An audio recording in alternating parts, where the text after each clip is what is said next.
সাইয়্যিদিনা বেলাল যখন ইসলাম কবুল করলেন, ওই মক্কার মাটিতে যারা যান, বাত্তা কুরাইশ নামক একটা এলাকা আছে। আমার এক বন্ধু মিজান, সেও মারা গেছে গত বছর। সেই বন্ধু মিজান একদিন আমাকে ঘোরাতে ঘোরাতে বের করেছেন। জিয়ারায় বের হলাম, একটা ফাঁকা জায়গা দেখালেন। ফাঁকা জায়গা দেখায় বলছেন, ভাইজান এই যে চতুর্দিকে বিল্ডিং, মাঝখানে ফাঁকা চিহ্ন, যদিও এখানে কোনো কিছু লেখা নাই, কিন্তু ইতিহাসে হিস্টোরিতে একটা তথ্য এখানে আছে। কি তথ্য? ওই উমাইয়া বেলাল রাদিয়াল্লাহু আনহুকে তার মনিব প্রত্যেকটা দিন গলার সঙ্গে রশি বেঁধে জন্তু জানোয়ারের মতো টেনে টেনে এই জায়গায় নিয়ে আসতো, চিৎ করে সহায় রাখতো, বুকের উপরে পাথর চাপা দিত, আর বলতো বেলাল ইসলাম না ছাড়লে তোকে মেরে ফেলবো। সাইয়্যিদিনা বেলাল কালো মানুষ, আরো কালো হয়ে যেতেন। মারতে মারতে জখম করে গোটা শরীর ফুলায় ফেলেছে, জখম করে ফেলেছে, কালো বানায় ফেলে ফসকা পড়ে গেছে। সাইয়্যিদিনা বেলালকে মারতে মারতে আধা মরা করে ফেলে দিয়েছে, কিন্তু বেলাল একটা বারের জন্য মুখ থেকে তিনি একটা বারের জন্য বাদ দেন নাই, আল্লাহ আহাদ, আল্লাহ আহাদ, আল্লাহ আহাদ। বারবার করে বেলাল আহাদ বলেছেন। এক পর্যায়ে উমাইয়া খেপে গিয়ে রেগে গিয়ে লাফ মেরে তার বুকের উপরে বসে তার বাম হাতটা মুখের মধ্যে ঢুকায় দিয়া জিব্বা বের করে জিব্বা টান মেরে ধরে বাবলা গাছের কাঁটা ঢুকায় দিয়েছে। ফিনকি দিয়ে রক্ত বের হওয়া শুরু হয়ে গেছে। বলতেছে উমাইয়া, বেলাল জিব্বা বন্ধ করে দিলাম, কেমন করে তুই আল্লাহর নামের জিকির করবি? বেলাল বলছেন, ইশারা দিয়া নৌকুচু করে বলতেছেন, উমাইয়া রে, আমার জিব্বা বন্ধ করলে হবে কি? আমি আমার আল্লাহর নামটা আমার দিলের মধ্যে আমি অঙ্কন করে নিয়েছি। জোরে বলি সুবহানাল্লাহ। হাইয়ান মাজরুহান, বেঁচে থাকলেন, কোনো মতো বেঁচে থাকলেন। এমন সময় নবীর কানে সংবাদ চলে গেছে, রাসূল অস্থির হচ্ছেন, ছটফট করছেন। বলছেন, আবু বকর, আল্লাহ তোমাকে প্রচুর সম্পদের মালিক বানায় দিয়েছেন। আমি যে কোনো ভাবেই হোক না কেন আমার বেলালকে তুমি মুক্ত করে আনো, আল্লাহ তোমাকে জান্নাত দিয়ে দিবেন। সাইয়্যিদিনা আবু বকর দৌড় মেরে চলে গেলেন উমাইয়ার সামনে গিয়ে স্বর্ণ মুদ্রা তার মুখের উপরে ফেলে দিয়ে বলছেন, বেলালকে মুক্ত করে দাও। বেলালকে মুক্ত করে এনে নবীর সামনে যখন হাজির করা হলো, আউযু বিল্লাহি মিনাশ শাইতানির রাজীম,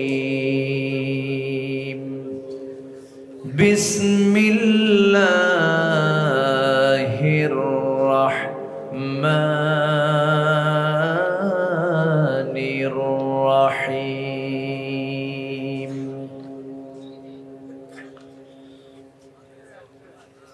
নুন ওয়াল কলমি ওয়ামা ইয়াসতুরুনা মা আনতা বিনি'মাতি রাব্বিকা বিমাজনুন।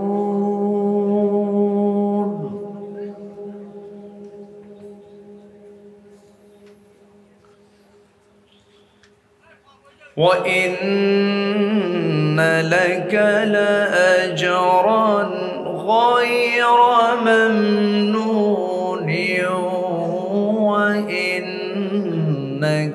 لَعَلَى خُلُقٍ عَظِيمٍ.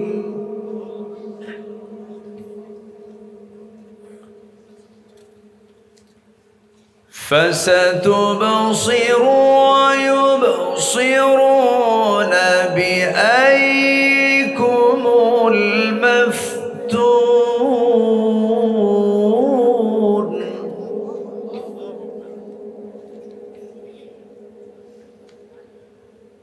إن ربك هو أعلم بمن ضل عن سبيله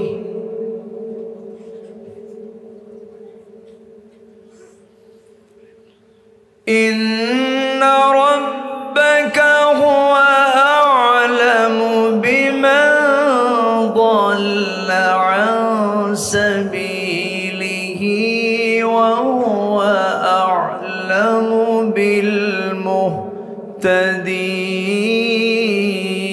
بالمهتدين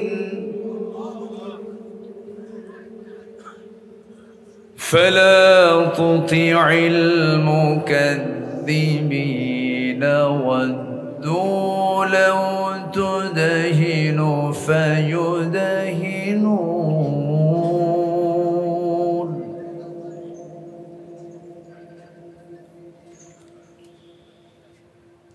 الله أكبر بسم الله الرحمن الرحيم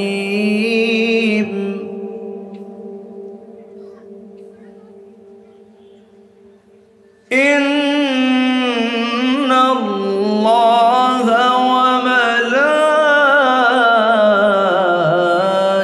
وملائكته يصلون على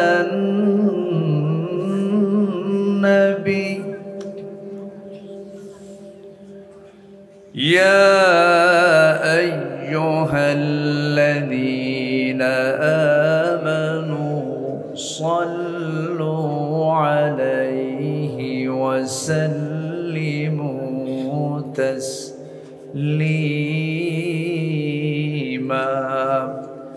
اللهم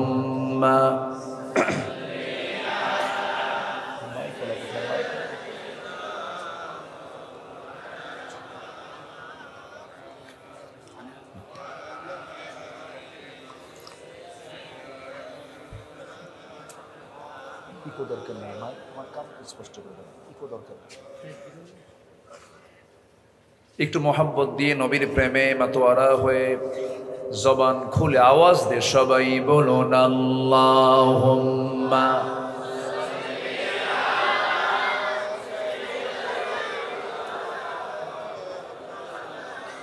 ইকো ছাড়া বেশি হয়ে যাচ্ছে, হালকা করে মানে আওয়াজটা বাড়ান, ক্লিয়ার করে।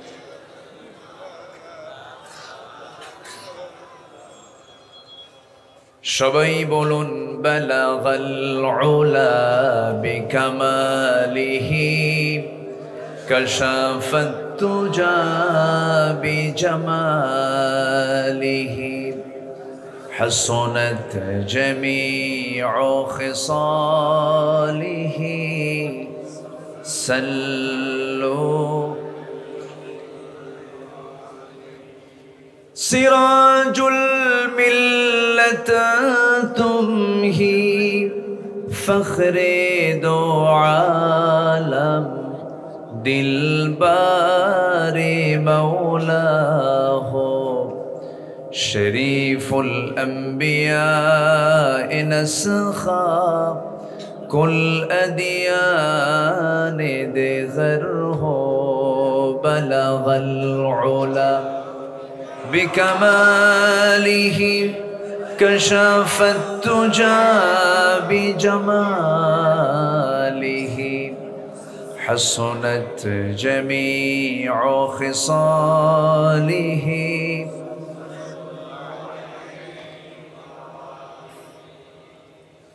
মেঘে ময়ূরী পশ্চিমেতে যে ওই আমার সালাম নবীর দেশে দিও রওজা জিয়ারতের আশায় রওজা জিয়ারতের আশায় পিয়াসী অন্তর যেথায় আমার প্রিয় রাসূল ঘুমান নিরন্তর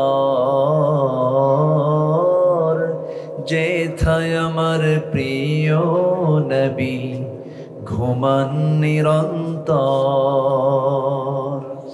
সবাই বলি সাল্লাল্লাহু আলাইহি ওয়াসাল্লাম।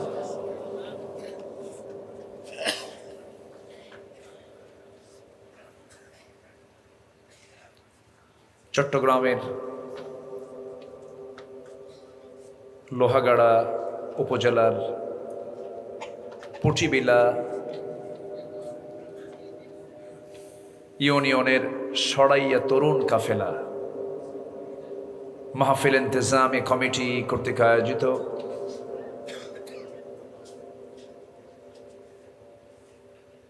29 জামাদিউ সানি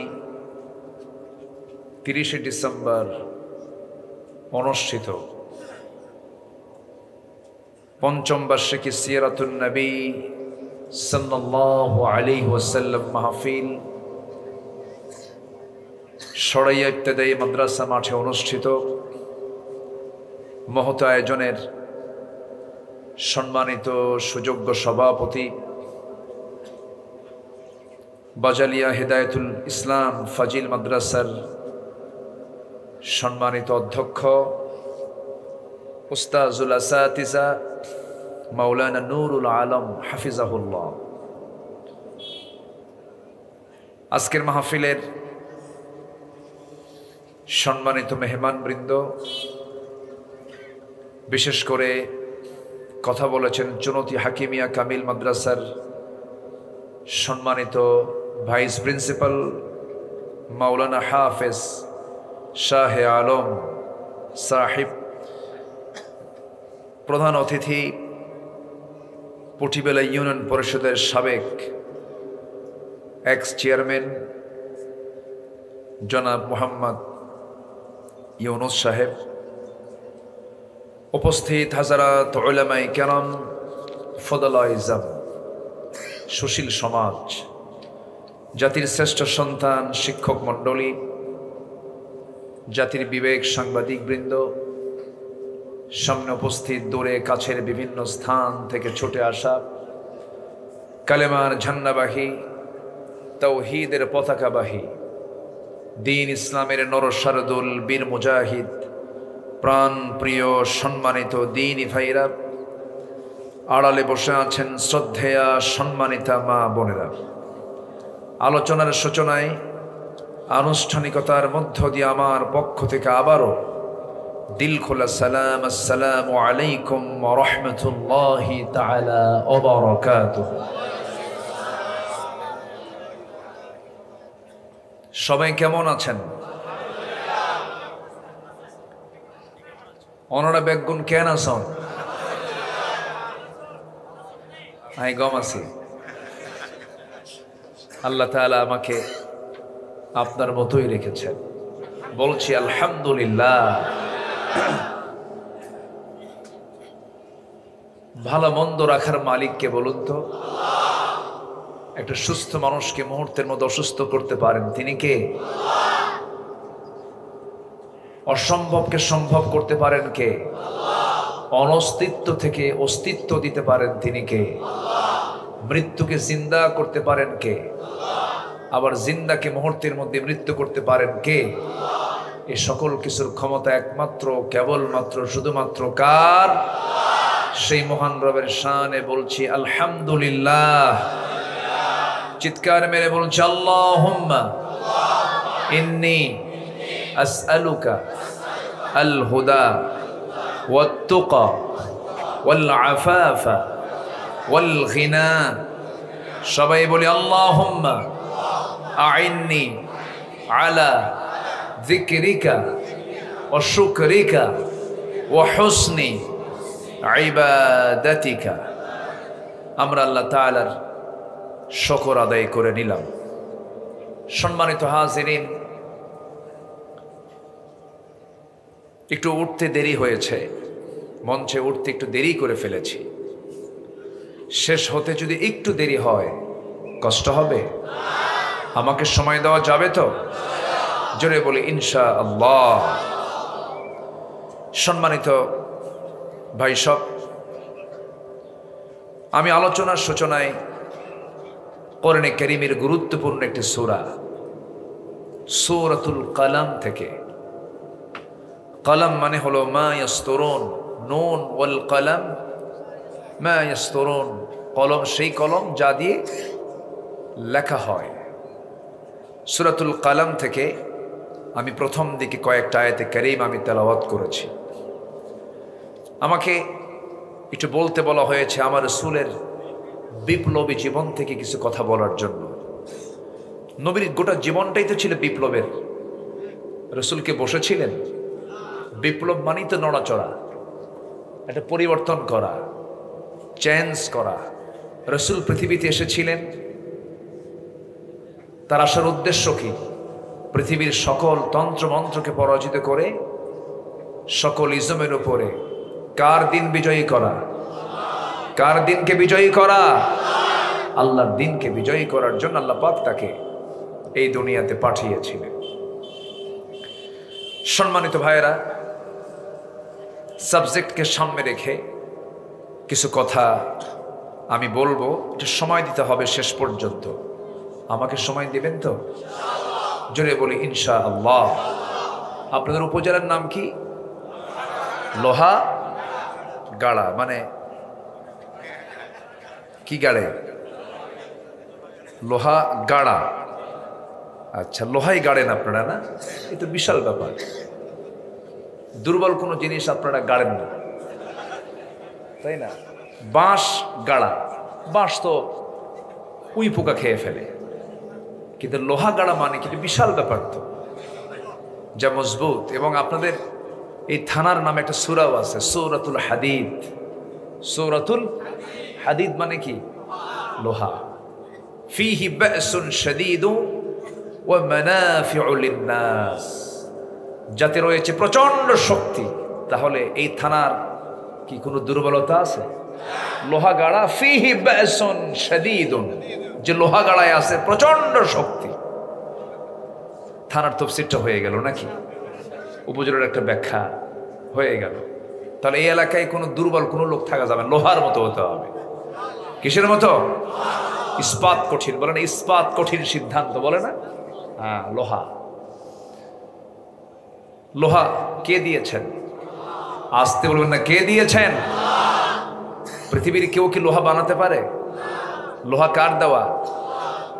আল্লাহর দেওয়া। ওয়ানজালনাল হাদিদ, ওয়ানজালনাল হাদিদ, আমি লোহা নাজিল করেছি। লোহা কেউ পৃথিবীতে বানায়নি, লোহা নাজিল হয়েছে আসমান থেকে। আল্লাহু আকবার বলে। সায়েন্টিফিক ব্যাখ্যা আছে অনেক, ওইদিকে যাব না আমি, আমার সাবজেক্ট তো ওটা না। লোহা গাড়া তো এই জন্য ওইদিকে একটু গেছিলাম, আবার ফিরে আসতেছি। তাহলে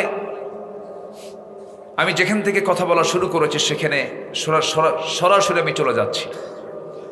সূরাতুল কালাম। এখানে আল্লাহ তাআলা তার রাসূলকে খুব সান্ত্বনা দিয়ে কথা বলেছেন। কখন? যখন এই পৃথিবীর সেরা মানুষটাকে পাগল বলতেছে। কি বলতেছে? পাগল। পাগল কাকে বলে? পাগল তো সেই যার চুলগুলো এলোমেলো, চাহনিটা বোকার মতো, গায়ের কাপড় চোপড়গুলো এলোমেলো, ছেঁড়া, কথাগুলো অসামঞ্জস্যপূর্ণ, কান্নার সময় হাসি, হাসির সময় কান্না, প্রশ্ন করলে উত্তর আরেকটা। এরকম লোকগুলোকে কি বলে? পাগল বলে। কিন্তু আমার নবীর কি এমন এক সেকেন্ডের জন্য 63 বছরে কোথাও কিরকম ছিল? কিন্তু রাসূলকে কি বলা হয়েছে? পাগল। ওমা সাহিবুকুম বিমাজনুন, তোমাদের সাথী মুহাম্মদ পাগল নন, কিন্তু তাকে পাগল বলে সম্বোধন করা হলো। তাকে জিনে ধরেছে এরকম করে বলা হলো। রাসূলকে এরকম করে ব্যঙ্গ করা হলো, উপহাস করা হলো। সেই মক্কার মাটিতে আল্লাহ তাআলা এমন একটা সার্টিফিকেট, এবং আল্লাহর দফতর থেকে এই সার্টিফিকেট দেওয়া হলো যে কিয়ামত পর্যন্ত মানুষ এই সার্টিফিকেট দেখবে। সেটা হচ্ছে, হে রাসূল, আমার শানে যে আজিম শব্দ আমি লাগাই, সে আজিম শব্দটা আমি আপনার সামনে লাগায় দিচ্ছি। ওয়া ইন্নাকা লাআলা খুলুকিন আযীম। সুবহানাল্লাহ বলা যাবে না? আরেকটু জোরে বলুন, আরেকটু জোরে বলুন। রাসূলকে সম্মান কে দিয়েছেন? আসতে বলবেন না, কে দিয়েছেন? এই রাসূলকে নিয়ে 16 বছর শুধু আলেমকে নিয়ে নয়, শুধু ইসলামকে নিয়ে নয়, রাসূলকে নিয়েও বহু ব্লগাররা, বুদ্ধিজীবী নামের নাস্তিকরা আমার রাসূলের জীবন আদর্শ নিয়ে প্রশ্ন তুলেছে, তার পারিবারিক জীবন নিয়ে বাজে কথা বলেছে, এবং বলা হয়েছে যে রাসূল ছিলেন নারী পিপাসু। তাছাড়া বুড়া বয়সে আম্মা জান আয়েশার মতো মেয়ের বয়সে একটা নারীকে তিনি কেন বিয়ে করলেন? এবং একজন অপ্রাপ্ত বয়স্ক নারীকে তিনি কেন বিয়ে করলেন? এরকম করে রাসূলের জীবনী না জেনে, তার আদর্শের ব্যাপারে নিশ্চিত কিছু না বুঝে এই জাতীয় কথাগুলো বলা হয়েছে। দুঃখজনক, নবী বিরোধী হয়ে নাস্তিকদের কোনো বিচার 16 বছর না হলেও হক্কানি আলেমদেরকে তারা জেলখানার অন্ধকার প্রকোষ্ঠে জোর করে আটকিয়ে রেখেছিল। সিরাতুন নবীর মাহফিলে আমরা বসেছি। আমার বাপকে গালি দিক, মেনে নেওয়া যায়। আমাকে গালি দিক, ধৈর্য ধরা যায়। আপনাকে গালি দিক, ধৈর্য ধরা যায়। রাসূলকে নিয়ে যে বাজে কথা বলা হয়েছে, আজ পর্যন্ত এই শাতিমে রাসূল যারা, তাদের ব্যাপারে কি কোনো চূড়ান্ত কোনো শাস্তি অথবা কোনো আইন আমার দেশে হয়েছে বলেন তো? কেউ কি আইন প্রণয়ন করেছে? কোনো শাস্তি কি প্রয়োগ করা হয়েছে?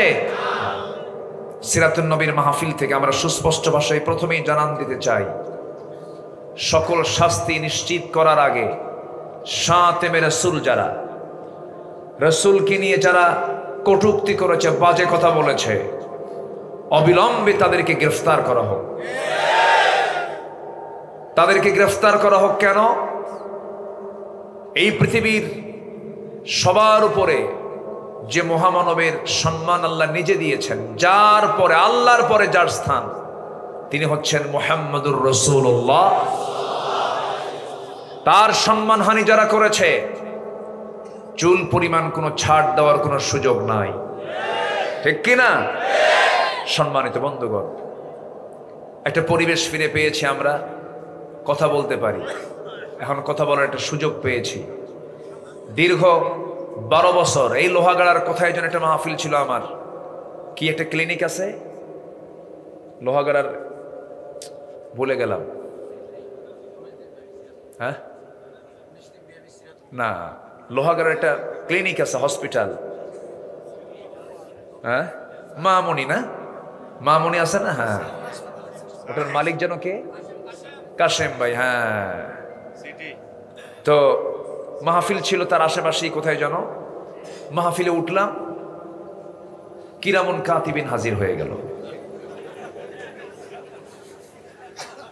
কিরামুন কাতিবিন এসে ডান পাশে বাম পাশে বসলো, আর ওই দিকে ওহী নাজিল হলো গজবীর পক্ষ থেকে।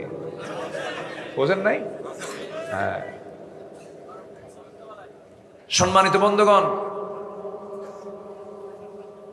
একজন সাধারণ মানুষ হয়তো দিন বোঝে না, ইসলাম বোঝে না, সে হয়তো ইসলামের বিরুদ্ধে কথা বলে, না বুঝে না জেনে। আমার কাছে বড় আফসোস মনে হচ্ছিল, সে তো একজন আহলুল ইলম, সে তো ইলম আছে, তার তো জ্ঞানটা আছে।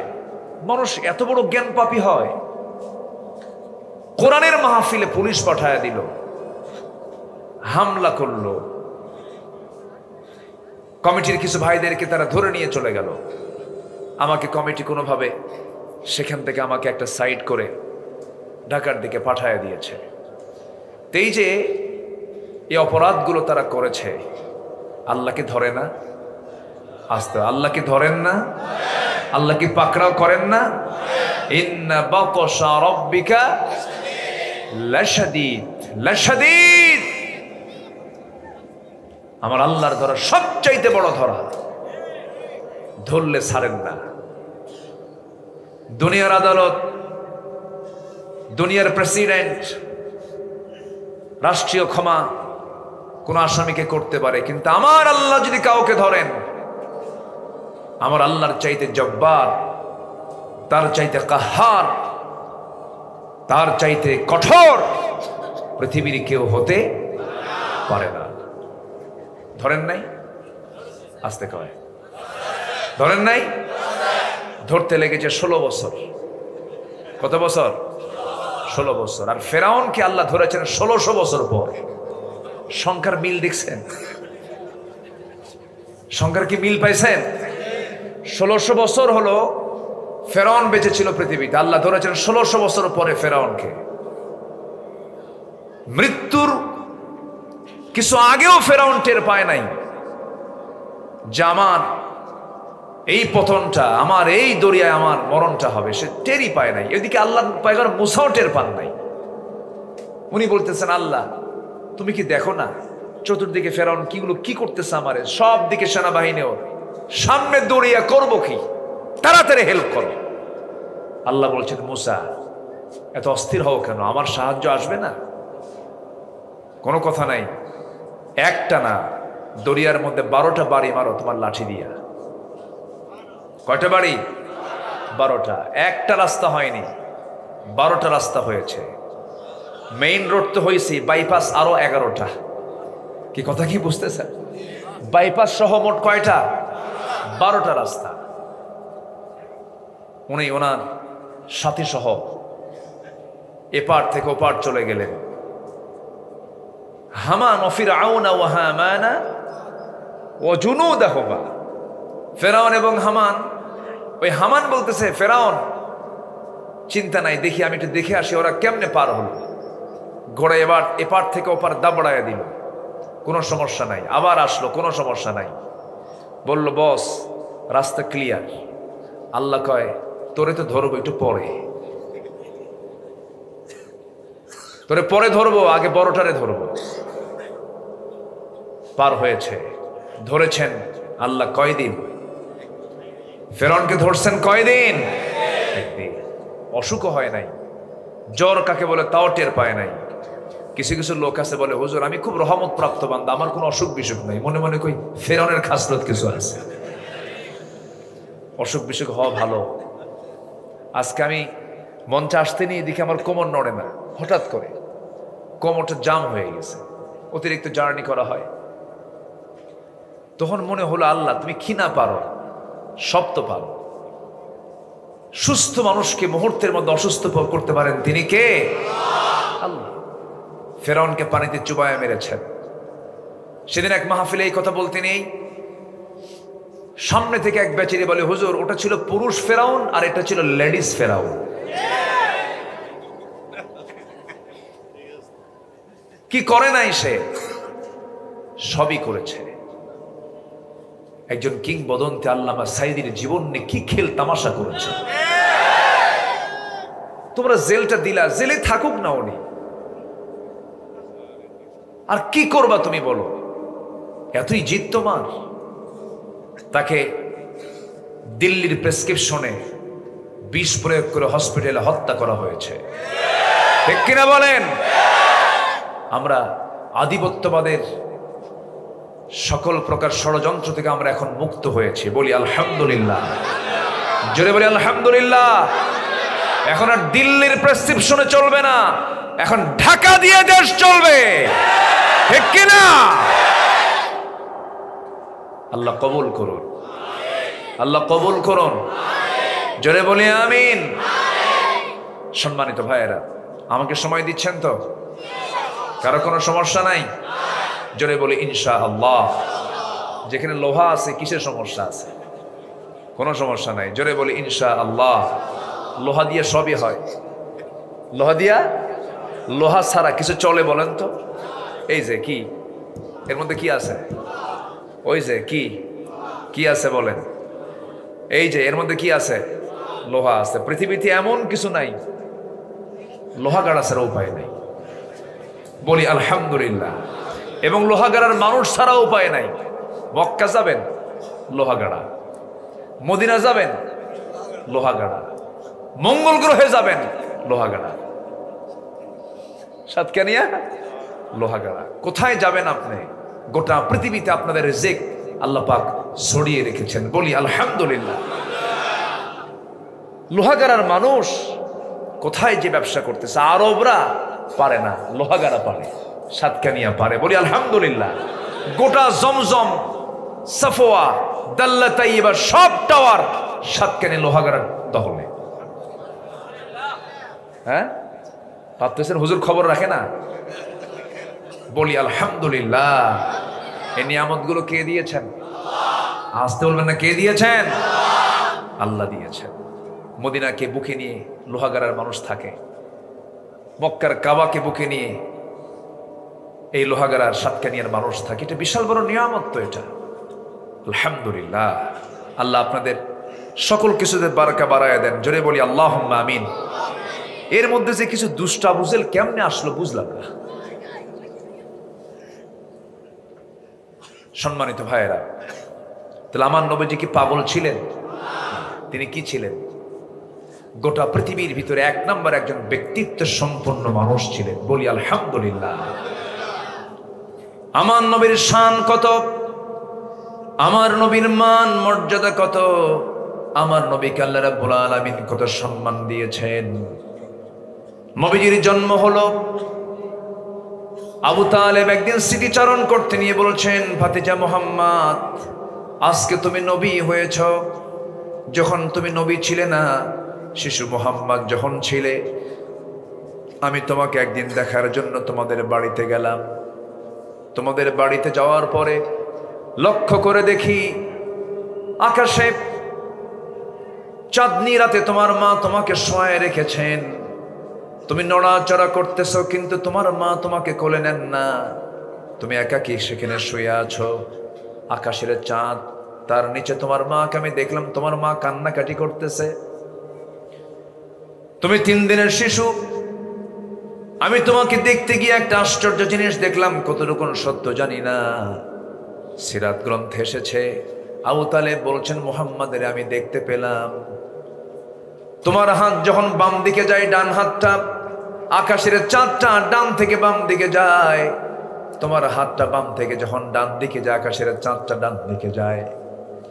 যখন তুমি তোমার দুটো হাত নিচের দিকে টেনে আনো, আকাশের চাঁদটাও নিচের দিকে নেমে আসে। আমি কি এটা ভুল দেখেছি না সঠিক দেখেছি? সঙ্গে সঙ্গে রাসূল বলছেন, চাচা, আমার মার দুঃখের শেষ ছিল না। আমার জন্মের পূর্বেই বাবা দুনিয়া থেকে বিদায় নিয়েছেন।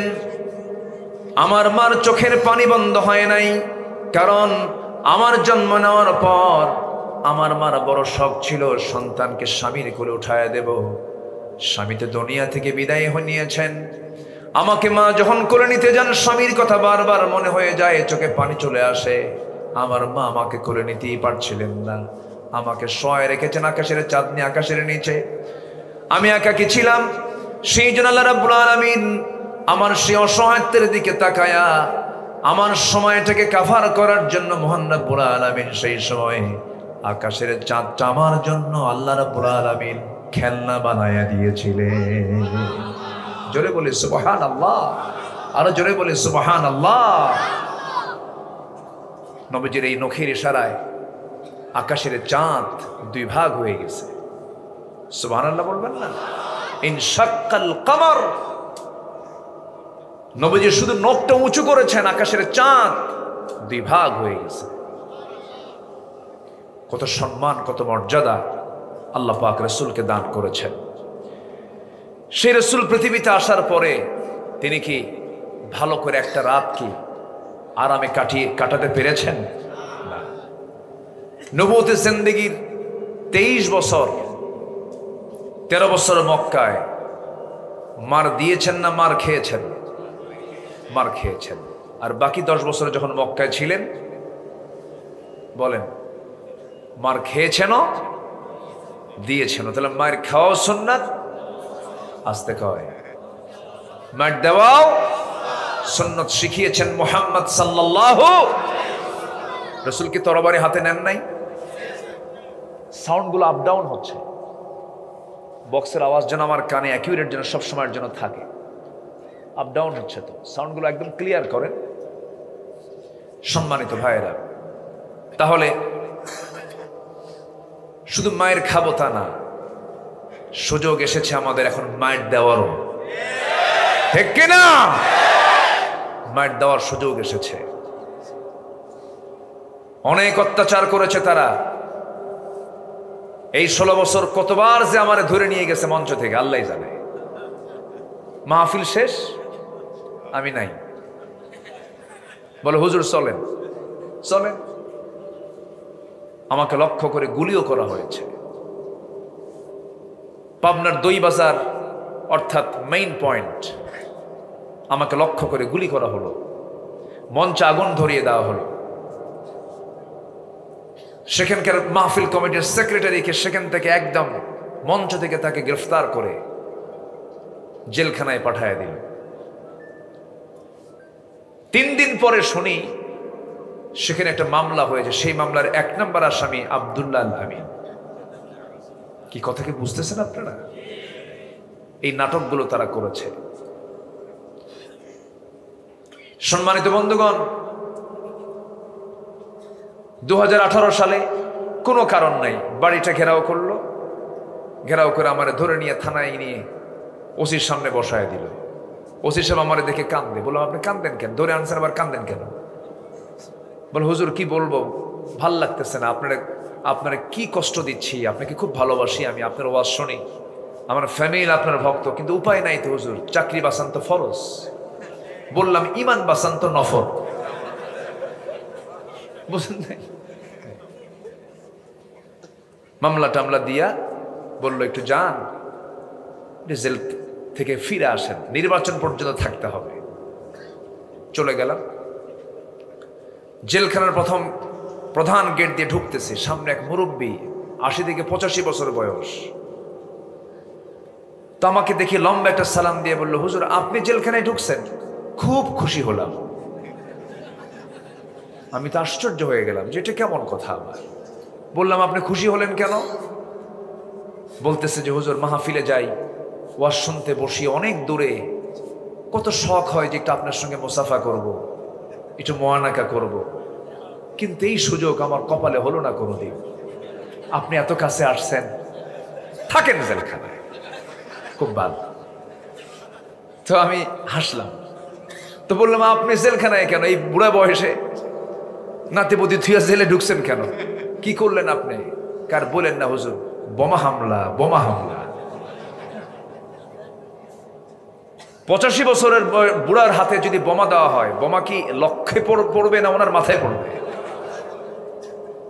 এই হলো অবস্থা। অনেক কিছু দেখেছি, সব দেখা শেষ।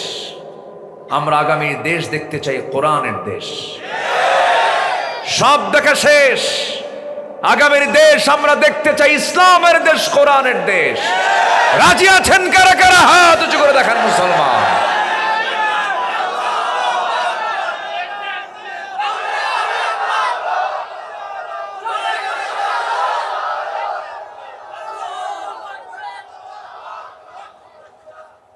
আল্লাহ কবুল করুন, জোরে বলে আমিন, আরো জোরে আমিন। সম্মানিত ভাইয়েরা, আদর্শ আমাদের একজন। আদর্শ কয়জন? উসওয়া হাসানা একজন, মুহাম্মদ সাল্লাল্লাহু। আমাদের রব কয়জন? আমাদের নেতা কয়জন? তিনি কে? মুহাম্মদ সাল্লাল্লাহু। তাহলে আমাদের রব, নেতা রাসূল। সংবিধান কি? সংবিধান কি? তাহলে আল্লাহ রব, রাসূল হচ্ছেন নেতা, কোরআন হচ্ছে আমার সংবিধান। এই তিনটার ভিতরে যদি কেউ প্যাঁচ লাগায়, কোনো কথা নাই, পায়ের নিচে কি থাকে? বলেন কি থাকে? জুতা হাতে তুলবেন। আমার রব আল্লাহ, আমার নেতা রাসূল, এবং আমার সংবিধান, আমার দল হচ্ছে ইসলাম, আমার সংবিধান হলো কোরআন। এই 4 কথার মধ্যে যদি কেউ প্যাঁচ লাগায়, শুধু পায়ের তলের জিনিস হাতে নিয়ে একদম গাল বরাবর মেরে দিবেন, ঠিক কিনা? বহু ফাঁকিবাজি করেছি, বহু ফাঁকির মধ্যে পড়েছি আমরা, বহু ফাঁকি দিয়েছে আমাদেরকে। আমরা আর ফাঁকিতে পড়তে চাই না। আমরা নেতৃত্ব একজন কি মানবো আমরা, তিনি হচ্ছেন মুহাম্মদুর রাসূলুল্লাহ। তিনি কি ছিলেন না বলেন তো? আল্লাহু আকবার। সবকিছুর মডেল তিনি ছিলেন। ছোট্ট ছোট্ট বাচ্চাগুলো খেলাধুলা ছেড়ে দিয়ে নবীর সামনে বসে যেত, নবীর সঙ্গে তারা ঘন্টার পরে ঘন্টা গল্প করত। তাদের সঙ্গে রাসূল খেলায় মজে যেতেন। বাচ্চাদের সঙ্গে তিনি অনেক লম্বা লম্বা সময় ব্যয় করেছেন। কি না রাসূল নানা ছিলেন, নাতিদেরকে তিনি হক আদায় করেছেন। হোসেন রাদিয়াল্লাহু তাআলা আনহু একদিন জুমার নামাজের সময় নবীর সামনে দেখা করার জন্য তিনি আসতেছেন, নবীজি খুতবা দিতেছেন। এমন সময় হুসাইন, মানুষ হলো 4 ফিট, জুব্বা বানায়, জুব্বা পড়ছে 5 ফিট। বলেন তো কি হাঁটবে না উল্টা পড়বে? বারবার পড়ে যান, বারবার ওঠেন, বারবার পড়ে যান, বারবার ওঠেন। আমার নবীজি ওয়াজিব খুতবা ছেড়ে দিয়া দৌড় মেরে গিয়ে হুসাইনকে কোলের মধ্যে করে নিয়া প্রথম কাতারে বসায়া দিলেন। আমার নবীজির মসজিদের ছোট্ট বাচ্চাগুলো সামনের কাতারেও থাকতো, বাবার সঙ্গে থাকতো, সামনের দিক দিয়ে তারা হাঁটতো, দৌড়াতো। আমার নবীজি বাচ্চাদেরকে মসজিদে আনার জন্য উৎসাহ দিয়েছেন।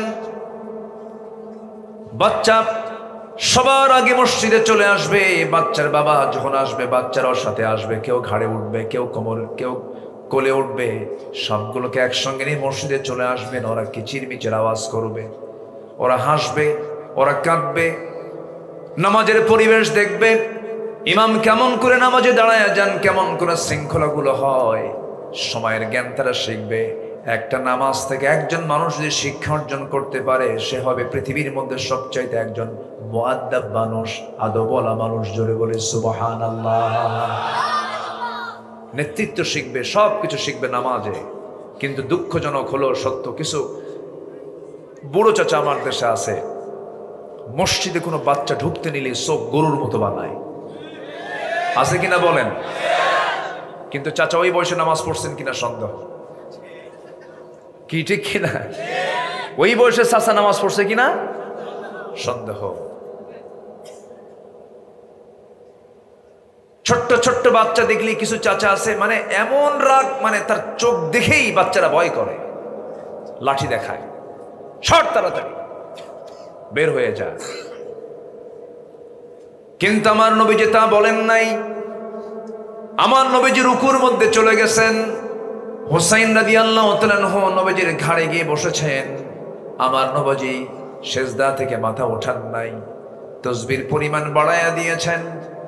আমার নবীজি ততক্ষণ পর্যন্ত ওঠেন নাই যতক্ষণ না হুসাইন স্বেচ্ছায় নবীর ঘাট থেকে সরে দাঁড়াইছে।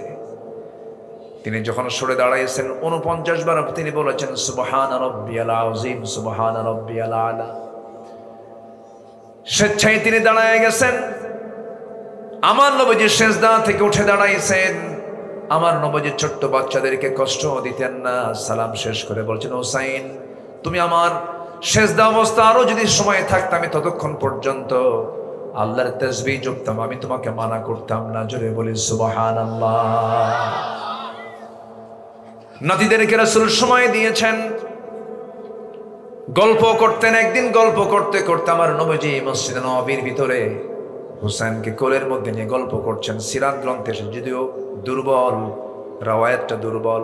আমার নবীজি হুসাইনকে নিয়ে কোলের মধ্যে তিনি আদর করছেন। বাবে জিবরাইল আলাইহিস সালাতু ওয়াস সালাম সামনে এসে বসলেন।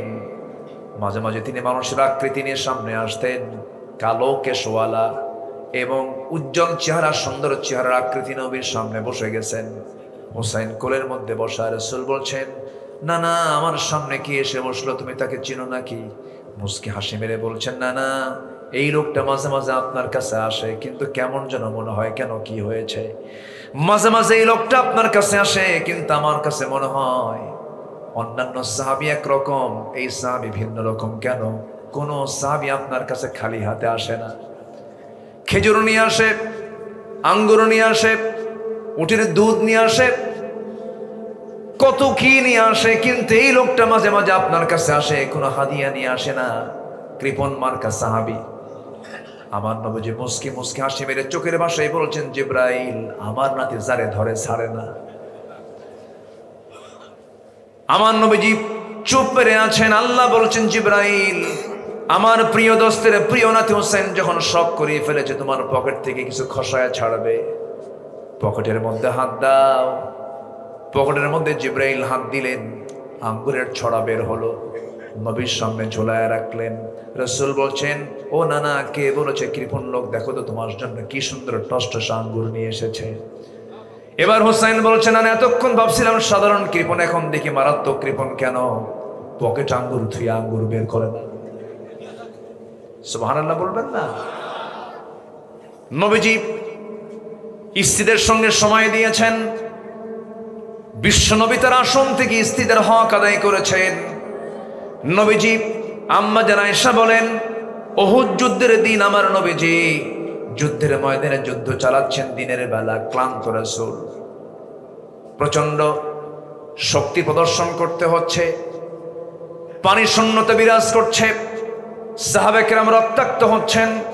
এর মাঝে এক রাত্রিতে রাসূল বলছেন, ওরে আয়েশা, যুদ্ধ চতুর্দিকে চলতেছে, তোমাকে সময় দিতে পারছি না, একটু অবসর পেয়েছি, সব তো এখন বিশ্রামে চলে গেছে, আকাশে চাঁদনি রাত, চলো আমরা তাবু থেকে বের হয়ে দুজন দৌড়ের পাল্লা দেই। আম্মা জান আয়েশা বর্ণিত হাদিস, রাসূল তাকে নিয়ে যখন দৌড়ের পাল্লা শুরু করলেন, রাসূল আস্তে করে নিজের শক্তিটা কমায়া দিয়া আম্মা জান আয়েশাকে সেই দিন বিজয়ী করে দিলেন, ফার্স্ট হলেন। আম্মা জান আয়েশা খুশি হয়ে গেলেন। রাসূল কি পরাজিত হলেন না পরাজিত ইচ্ছা করে হলেন? ইচ্ছাকৃতভাবে হলেন, যেন আমার স্ত্রী যেন খুশি হয়ে যায়।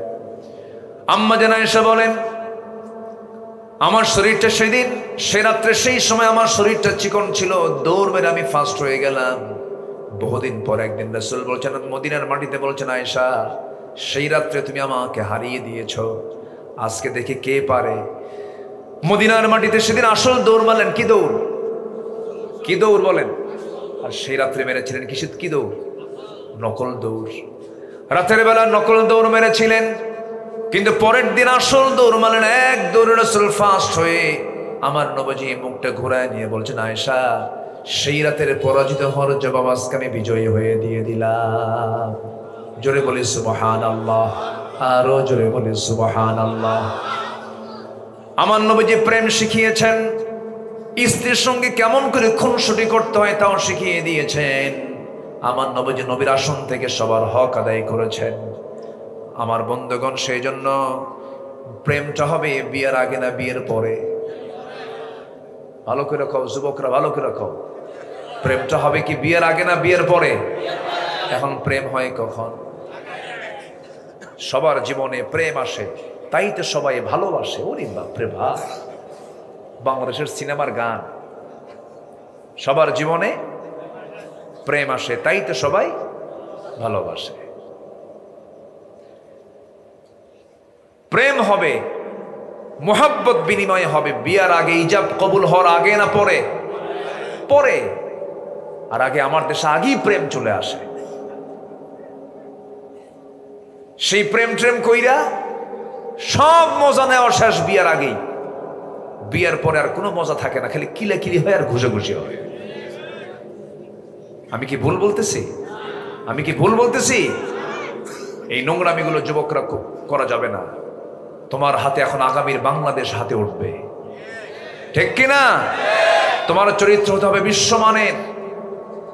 তুমি নবীজির উম্মত, সেই নবীর উম্মত কি চরিত্রে হতে হবে তোমাকে ভেবে চিনতে তোমাকে চলতে হবে। কোন আলেয়া,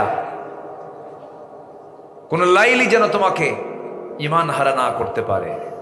আলিয়ার পিছনে ঘুরে লাভ নাই, লাইলের পিছনে ঘুরে লাভ নাই। আমরা পাগল হব কার জন্য? আসতে বলবেন না, কার জন্য? সাইয়েদনা ইউসুফ আলাইহিস সালাতু ওয়াস সালামকে পেরেছে? জুলাইখা কাবু করতে পেরেছে? আমার বন্ধুগণ, ইউসুফ আলাইহিস সালাতু ওয়াস সালামকে ইমান হারা করার জন্য কত বড় আপনার মসজিদ এমন থাকে, কোন কথা নেই, ঘাড় ধরে কমিটি থেকে বের করে দিবেন। সাজায় নিতে হবে আমার দেশকে। আমরা আগামীর দেশকে একটা সুন্দর দেশ দেখতে চাই। জোরে বলি ইনশাআল্লাহ। চরিত্র হচ্ছে মুহাম্মদ সাল্লাল্লাহু আলাইহি ওয়াসাল্লাম। আমার বন্ধুগণ, নবীজির জীবন থেকে আমরা কিছু শিক্ষা নিয়ে আজকে আমরা এখান থেকে বিদায় নেব। আমার নবীর চরিত্র যদি আমরা লালন করতে পারি, আল্লাহ পাক আমাদেরকে কখনো জাহান্নাম দিবেন না। আমার আল্লাহ পাক জান্নাত দেবেন, শর্ত হলো ইত্তেবা করতে হবে একজন ব্যক্তির। ফাত্তাবিউনি ইউহিব্বুকুমুল্লাহু ওয়া ইয়াগফির লাকুম যুনুবাকুম ওয়াল্লাহু গফুরুর রহিম। জোরে বলুন আল্লাহু আকবার। আল্লাহ পাক শর্ত জোড়ায় দিচ্ছেন, ও বান্দারা আমার, যদি তোমরা মহব্বত পেতে চাও আমার নবীর তোমরা আনুগত্য করো। আনুগত্য করবে যখন, আমার ভালোবাসা পাবে তখন আমি তোমাকে মাফ করে দেব। कि मोहम्मद से वफा तूने तू हम तेरे है, ये है जहां चीज है किया लौह कलम तेरे है। मोहम्मद के যদি ভালোবাসো, ভালোবাসা পাবে আমার, লৌহ কলম লুফিবে তোমরা, মাটির পৃথিবী সেকন ছাড় দুনিয়াও পাবে, আখিরাতও পেয়ে যাবে। শর্ত হলো জীবনের চাইতে বেশি মহব্বত করতে হবে মুহাম্মদ সাল্লাল্লাহু আলাইহি ওয়াসাল্লামকে, বেশি মহব্বত করতে হবে। তার জীবন থেকে আমরা কিছু শিক্ষা নিয়ে নেব। আমার নবীর জীবনে 15টা কঠিন পরীক্ষা আসছিল। কয়টা? 15টা কঠিন পরীক্ষা এসেছিল। এক নম্বর হলো ব্যঙ্গ উপহাস তার জীবনে এসেছিল। রাসূলকে নিয়ে ব্যঙ্গ করত, সাহাবায়ে কেরামকে নিয়ে ব্যঙ্গ করত। আল্লাহ রাব্বুল আলামিন বলেছেন, ইযা রাআকাল্লাযীনা কাফারু ইয়াত্তাখিযুনাকা ইল্লা হুজওয়া আহাযাল্লাযী ইয়াযকুরু আলিহাতাকুম ওয়া হুম বিযিকরির রাহমানি হুম কাফিরুন। জোরে বলুন আল্লাহু আকবার। রাসূলকে নিয়ে ব্যঙ্গ করেছে, উপহাস করেছে। বেলাল রাদিয়াল্লাহু তাআলা আনহু যখন কালিমা গ্রহণ করলেন, কালো কুচকুচে মানুষ ছিলেন তিনি, মাথার চুলগুলো খাড়া খাড়া ছিল, দাঁতগুলো সাদা ছিল, গোটা দেহটা ছিল কালো, পাহাড়ের মতো লম্বা ছিলেন, নাকটা ছিল বোঁচা, চোখটা ছিল ছোট ছোট, ঠোঁটটা ছিল মোটা মোটা, মোটার ঠেলায় নিচের ঠোঁট নিচের দিকে নেমে আসতো, উপরের ঠোঁট উপরের দিকে চলে যেত। দেখতে বাহ্যিকভাবে ভালো সুন্দর ছিলেন না তিনি। তার বাপ রাবাহ গোলাম ছিলেন, তিনি নিজে বেলাল, তিনিও গোলাম ছিলেন। গোলাম জাদা গোলাম, গোলাম জাদা গোলাম। আচ্ছা, এরকম সাউন্ড হেরে যায় কেন? মাইকের সাউন্ড হেরে যায় কেন? একটু কথা বলতে নিলে মাইকের সাউন্ড হেরে যায়, বক্সের সাউন্ড হেরে যায়। একটু ঠিক করেন। টের পাচ্ছেন না আপনারা? সাউন্ড হেরে যায় না? মাঝে মাঝে সাউন্ড হেরে যাচ্ছে। জিকির করি লা ইলাহা,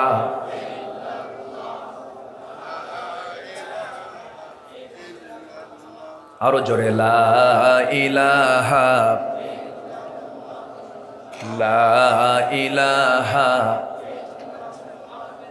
লা ইলাহা ইল্লাল্লাহু মুহাম্মাদুর রাসূলুল্লাহ সাল্লাল্লাহু আলাইহি ওয়াসাল্লাম। সাইয়্যিদিনা বেলালের দিন গ্রহণ যখন হলো, যখন তিনি দিন গ্রহণ করলেন, দিন গ্রহণ করার সঙ্গে সঙ্গে তার মালিকটা জানে না। যখন তার মালিক উমাইয়ার কানে চলে গেছে, উমাইয়া জানার সঙ্গে সঙ্গে বলছে, বেলাল রে, সংবাদ শুনলাম তুমি নাকি দিন গ্রহণ করেছ, ইসলাম নাকি গ্রহণ করেছ। সঙ্গে সঙ্গে বেলাল বলতেছেন, শুনবেন কেন? আপনি আমাকে দেখুন। আশহাদু আল্লা ইলাহা ইল্লাল্লাহু ওয়াহদাহু লা শারীকা লাহু ওয়া আশহাদু আন্না মুহাম্মাদান আবদুহু ওয়া রাসূলুহু। এই দিন গ্রহণ করার সঙ্গে সঙ্গে মাইয়া বলল, বেলাল, ফলাফল কি হতে পারে তুই কি জানিস নাকি? বেলাল বলছেন, ফলাফল সর্বশেষ হয়তোবা আমাকে আপনি দুনিয়া থেকে বিদায় করে দিতে পারেন, এর চাইতে বড় কিছু নয়। সব ছাড়বো, কিন্তু বেলাল আমি ইসলাম ছাড়বো না। জোরে বলি সুবহানাল্লাহ। চরম নির্যাতন শুরু হয়ে গেল। আবু জেহেল দেখে বলে, দেখ মুহাম্মদের বাহিনীগুলো দেখ, কালো কুচকুলো গোলাম, কালো কুচকুচে গোলাম জাদা গোলাম। এরা নাকি, এদেরকে নিয়ে মুহাম্মদ নাকি বিশ্ব বিজয়ের স্বপ্ন দেখে, হেও করছে, ব্যঙ্গ করছে, উপহাস করছে। আরে সেই বেলালকে আল্লাহ রাব্বুল আলামিন এত মর্যাদা দিয়ে দিলেন, এই পৃথিবীর ইতিহাসে প্রথম মুয়াজ্জিন 1 নাম্বার কে? জোরে বলুন, তিনি কে বলেন? বেলাল। সর্বপ্রথম তিনি মদিনায় তিনি আজান দিয়েছেন। আমার নবীজি তার আজান শুনলে পরে সামনে চলে যেতেন। নবীজির যখন ইন্তেকাল হয়ে গেল,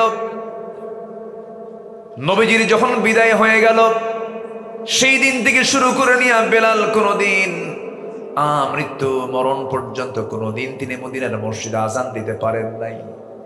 যখন তাকে বলা হলো বেলাল আজান দাও না কেন, তিনি বলতেন সারা জীবন রাসূলকে দেখে দেখে আজান দিয়েছে, আশহাদু আন্না মুহাম্মাদার রাসূলুল্লাহ। সারা জীবন আমি রাসূলকে দেখে দেখে আজান দিয়েছি। আজকে রাসূল নাই, রাসূল শূন্য দুনিয়ায়, আমি বেলাল কোনোদিন আজান দিতে পারবো না, কারণ রাসূলকে না দেখলে আমি আজানের মধ্যেই মরে যাব। কি মোহাম্মত তার মধ্যে কাজ করেছে নবীর। সাইয়্যিদিনা বেলাল যখন ইসলাম কবুল করলেন, ওই মক্কার মাটিতে যারা যান, বাত্তা কুরাইশ নামক একটা এলাকা আছে। আমার এক বন্ধু মিজান, সেও মারা গেছে গত বছর। সেই বন্ধু মিজান একদিন আমাকে ঘোরাতে ঘোরাতে বের করেছেন। জিয়ারায় বের হলাম, একটা ফাঁকা জায়গা দেখালেন।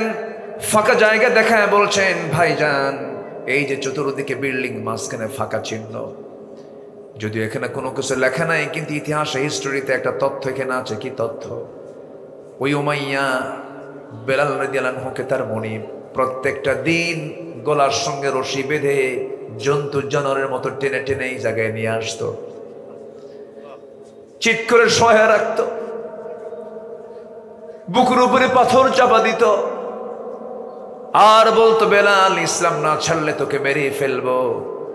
সাইয়্যিদিনা বেলাল কালো মানুষ, আরো কালো হয়ে যেতেন। মারতে মারতে জখম করে গোটা শরীর ফুলায় ফেলেছে, জখম করে ফেলেছে, কালো বানায় ফেলে ফসকা পড়ে গেছে।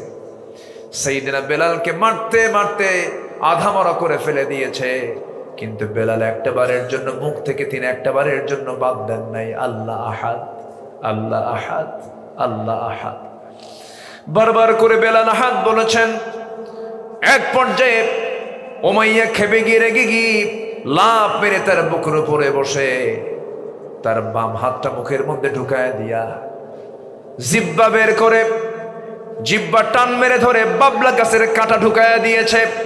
ফিনকি দিয়ে রক্ত বের হওয়া শুরু হয়ে গেছে। বলতেছে উমাইয়া, বেলাল জিব্বা বন্ধ করে দিলাম, কেমন করে তুই আল্লাহর নামের জিকির করবি? বেলাল বলছেন ইশারা দিয়া, নৌকুচু করে বলতেছেন, উমাইয়া রে, আমার জিব্বা বন্ধ করলে হবে কি, আমি আমার আল্লাহর নামটা আমার দিলের মধ্যে আমি অঙ্কন করে নিয়েছি। জোরে বলি সুবহানাল্লাহ। হাইয়ান মাজরুহান, বেঁচে থাকলেন, কোনো মতো বেঁচে থাকলেন। এমন সময় নবীর কানে সংবাদ চলে গেছে, রাসূল অস্থির হচ্ছেন, ছটফট করছেন। বলছেন, আবু বকর, আল্লাহ তোমাকে প্রচুর সম্পদের মালিক বানায় দিয়েছেন, আমি যে কোনো ভাবেই হোক না কেন আমার বেলালকে তুমি মুক্ত করে আনো, আল্লাহ তোমাকে জান্নাত দিয়ে দিবেন। সাইয়্যিদিনা আবু বকর দৌড় মেরে চলে গেলেন উমাইয়ার সামনে গিয়ে স্বর্ণ মুদ্রা তার মুখের উপরে ফেলে দিয়ে বলছেন, বেলালকে মুক্ত করে দাও। বেলালকে মুক্ত করে এনে নবীর সামনে যখন হাজির করা হলো, আমার নবজি মাথা থেকে পা পর্যন্ত রাসূল দেখে দেখে চোখের পানি ফেলে ফেলে কেঁদে কেঁদে বলছে, বেলাল রে, এত মারা মান্য তোমাকে একটা কথা জেনে রেখে দিও বেলাল, তোমার রক্ত যখন জমিনে পড়েছে, এই জমিনই দেখতে পাবে আল্লাহর দ্বীন কায়েম হয়ে গেছে। জোরে বলি সুবহানাল্লাহ, আরো জোরে বলি সুবহানাল্লাহ। জমিনে দিন বিজয়ের জন্য ইমানদারের রক্তের প্রয়োজন আছে না নাই? আসতে বলবেন না, আছে না নাই? কোন জমিতে যদি ফলন না ভালো হয়, সেই সময় সারের দরকার হয়, সার দিলে পরে তার ফলনটা হয়ে যায়। দিন কায়েমের জন্য সবচেয়ে উর্বর সার হলো ইমানদারের রক্ত। ইমানদারের রক্ত, যে রক্ত ঝরেছে 16 বছর, কত শহীদকে দুনিয়া থেকে বিদায় করে দেওয়া হয়েছে। এই রক্তগুলো বৃথা যাবে না। আমার বিশ্বাস, পূর্ব দিগন্তে সূর্যোদয় যেমন সত্য, এই সবুজ ভূখণ্ডে আল্লাহর দ্বীন বিজয়ী হওয়া তেমনই সত্য হবে। জোরে বলি ইনশাআল্লাহ, জোরে বলি ইনশাআল্লাহ।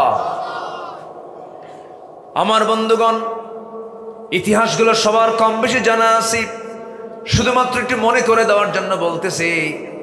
খাব্বাব রাদিয়াল্লাহু তাআলা আনহু পঞ্চম ইসলাম গ্রহণকারী ব্যক্তি। কয় নাম্বার ইসলাম কবুল করেছেন? 5 নম্বরে। খাব্বাব ইবনুল আরাত রাদিয়াল্লাহু তাআলা আনহু লোহা পিটায়া জীবিকা নির্বাহ করতেন। কি পিটায়া? লোহা পিটায়া জীবিকা নির্বাহ করতেন। কালিমা গ্রহণ করেছেন। কুরাইশ এসে তাকে মারতে মারতে দোকানের মধ্যে ফেলে দিল, দোকানের মধ্যে ফেলে দিল। জ্বলন্ত অঙ্গার, সে আগুন থেকে তুলে নিয়ে অঙ্গারগুলোকে মাটিতে রেখে দিয়া হাত পা জোর করে শক্ত করে বেঁধে তার পিঠটা আগুনের উপরে শোয়া দিল।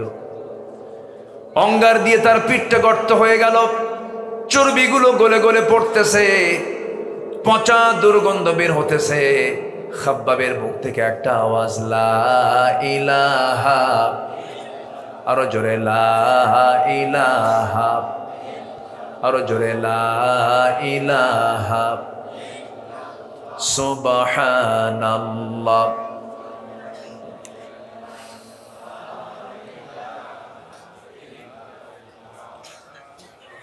আরো জোরে লা ইলাহা, লা ইলাহা ইল্লাল্লাহু মুহাম্মাদুর রাসূলুল্লাহ সাল্লাল্লাহু আলাইহি ওয়াসাল্লাম। খাব্বাব রক্তাক্ত অবস্থায় পড়ে থাকলেন, তার পিঠটা পোড়ায় দিয়েছে ওরা। আমার বন্ধুগণ, এই করে মক্কার মাটিতে উপহাস করে, নির্যাতন করে, নিপীড়ন করে, ইয়াসার পরিবারকে ধরে নিয়ে শেষ করে দিল। বাপও মারা গেলেন, মাও মারা গেলেন।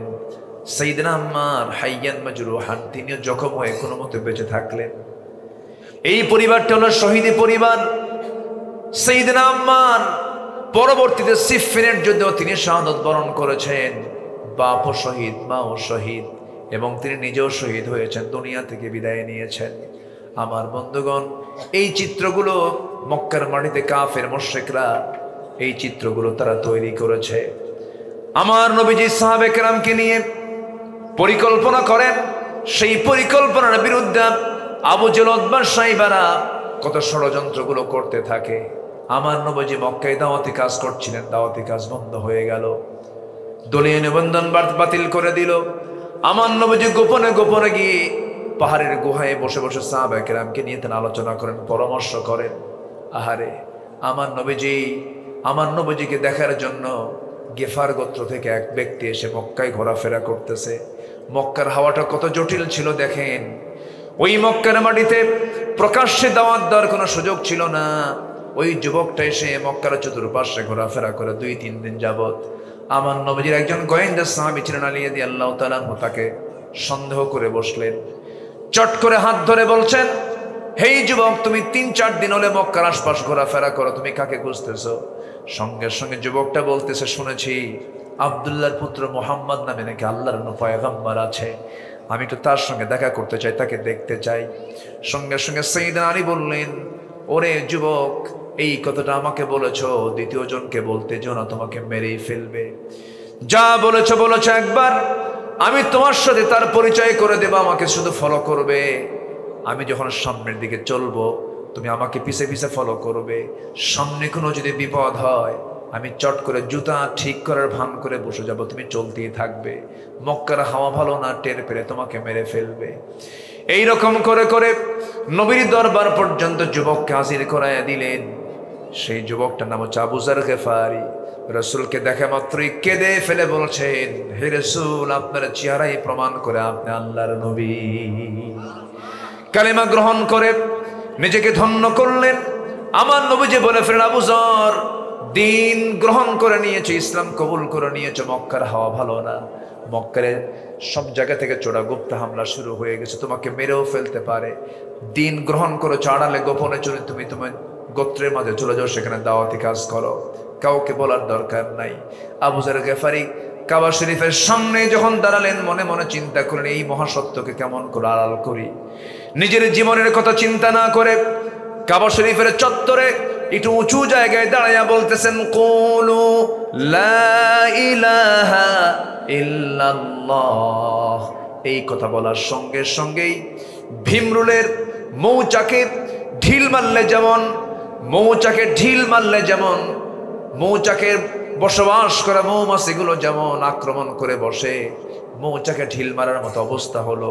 সমস্ত কুরাইশরা তারপরে ঝাঁপিয়ে পড়লো, মারতে মারতে রক্তাক্ত করে জমিনে ফেলে দিল। আবু জেহেল এসে কোনো মতো তাকে ধরে টান মেরে বলতেছে, আর তোমরা তাকে মেরো না, দেখি এর পরিচয়টা আগে জানি। বলা হলো, যুবক, তোমার বাড়ি কোথায়? গেফার গোত্রের মানুষ আমি। আবু জেহেল বলল, খবরদার এই যুবককে আর মারতে যেও না, কারণ এই যুবক যদি শাস্তি পেতে পেতে যদি দুনিয়া থেকে বিদায় হয়ে যায়, ওই গেফার গোত্রের মানুষ আমাদেরকে ছাড়বে না, ব্যবসা বাণিজ্য বন্ধ হয়ে যাবে। কোনো মতো বেঁচে গেলেন, বেঁচে গিয়ে তিনি গেফার গোত্রে চলে গেলেন। বহুদিন পরে একদিন রাসূল বললেন, আবু যর, তোমাকে মানা করেছিলাম, প্রকাশ্যে তোমার দিন প্রচারের দরকার ছিল না, তুমি এমন করলে কেন? হুজুর, এত বড় মহাসত্য আমি কেমন করাল করবো? আমার মন চাচ্ছিল আমাকে মেরে মেরে তারা শহীদ করে আমাকে জান্নাতে পাঠাইয়া দিই। জোরে কর সুবহানাল্লাহ, আরো জোরে বলে সুবহানাল্লাহ। এই শিশু ইসলাম কি মক্কার প্রাথমিক জীবনে তারা কত হাসির বস্তু বানাতে চেয়েছিল, ব্যঙ্গ করেছিল, উপহাস করেছিল, অথচ আল্লাহ রাব্বুল আলামিন সেই ব্যঙ্গ করেছে যাদের ব্যাপারে, উপহাস করেছে যাদের ব্যাপারে, সেই লোকগুলোকে সম্মান দিয়েছেন। তিনি আমার কে? বলেন, তিনি আমার কে? আল্লাহ পাক। এই জন্য দিনের পথে থাকতে গেলে আমাকেও ব্যঙ্গোক্তি শোনা লাগতে পারে, আমাকে উপহাসা করতে পারে, হতাশ হওয়ার কোনো কারণ নাই। নবীর জীবন থেকে আমরা, আমার রাসূলের বিপ্লবী জীবন থেকে আমরা 15টা শিক্ষা নিয়ে যাব। নাম্বার 1 শুনলাম আমরা, ব্যঙ্গ উপহাস আসতে পারে, মন খারাপ করা যাবে না। রাসূলকে কবি বা পাগল বলে অভিহিত করেছিল, রাসূল কষ্ট পান নাই, কারণ তার সান্ত্বনা দেওয়ার জন্য ছিলেন তিনি আমার কে? আল্লাহ রাব্বুল আলামিন রাসূলকে সান্ত্বনা দিয়েছেন কি? নুন ওয়াল কলমি ওয়া মা ইয়াসতুরুন মা আনতা বিনি'মাতি রাব্বিকা বিমাজনুন ওয়া ইন্না লাকা লাআজরান গায়রা মামনুন ওয়া ইন্নাকা লাআলা খুলুকিন আযীম। জোরে বলুন আল্লাহু আকবার। নাম্বার 3 হলো, মক্কা থেকে নির্বাসিত হলেন তিনি, মক্কায় থাকতে পারলেন না। আমার নবীর বিরুদ্ধে হত্যার হুলিয়া জারি হয়ে গেল, যেখানেই পাবে তাকে দুনিয়া থেকে বিদায় করে দেবে। এখন চিন্তা করে দেখুন, দিন কায়েমের সংগ্রামের কাজ করতে গেলে নবীর বিরুদ্ধে যদি হত্যার হুলিয়া জারি হয়, এমনটা হওয়া স্বাভাবিক না অস্বাভাবিক? বলেন, স্বাভাবিক না অস্বাভাবিক? স্বাভাবিক, এটা হতেই পারে। আমার বন্ধুগণ, নাম্বার 4 হলো, হত্যার ষড়যন্ত্র করা হয়েছিল। وَإِذْ يَمْكُرُ بِكَ الَّذِينَ كَفَرُوا لِيُثْبِتُوكَ أَوْ يَقْتُلُوكَ أَوْ يُخْرِجُوكَ وَيَمْكُرُونَ وَيَمْكُرُ اللَّهُ وَاللَّهُ خَيْرُ الْمَاكِرِينَ। জোরে বলুন আল্লাহু আকবার। আমার নবীকে নিয়ে কত বড় ষড়যন্ত্র পর্যন্ত করেছিল, হত্যার পরিকল্পনা করেছিল, কিন্তু আমার নবীর পক্ষে ছিলেন তিনি আমার কে? আসতে বলবেন না, তিনি আমার কে? তার এই সমস্ত ষড়যন্ত্রগুলো আজকেও কি হতে পারে কিনা বলেন? হতে পারে। আমার বন্ধুগণ, আমার নবীজির আরেকটা পরীক্ষা হলো, তার জীবদ্দশায় নিকটস্থ পরিবারের সদস্য এবং সন্তানদের যখন মৃত্যু হয়ে গেল, নবীজির আমল হুজুন বলা হয়, সেই বছরটাকে চিন্তার বছর চলে আসলো। নবীজি ঘুমাতে পারেন না। আমার নবীজি সবচাইতে যে স্ত্রীকে পছন্দ করতেন, মোহাব্বত সবচাইতে বেশি যিনি যাকে করতেন, যে রাসূল যার কাছে তার যৌবনটা উজাড় করে দিয়েছেন জীবনের 24টা বছর, তিনি হচ্ছেন খাদিজা। তিনি কে? খাদিজা।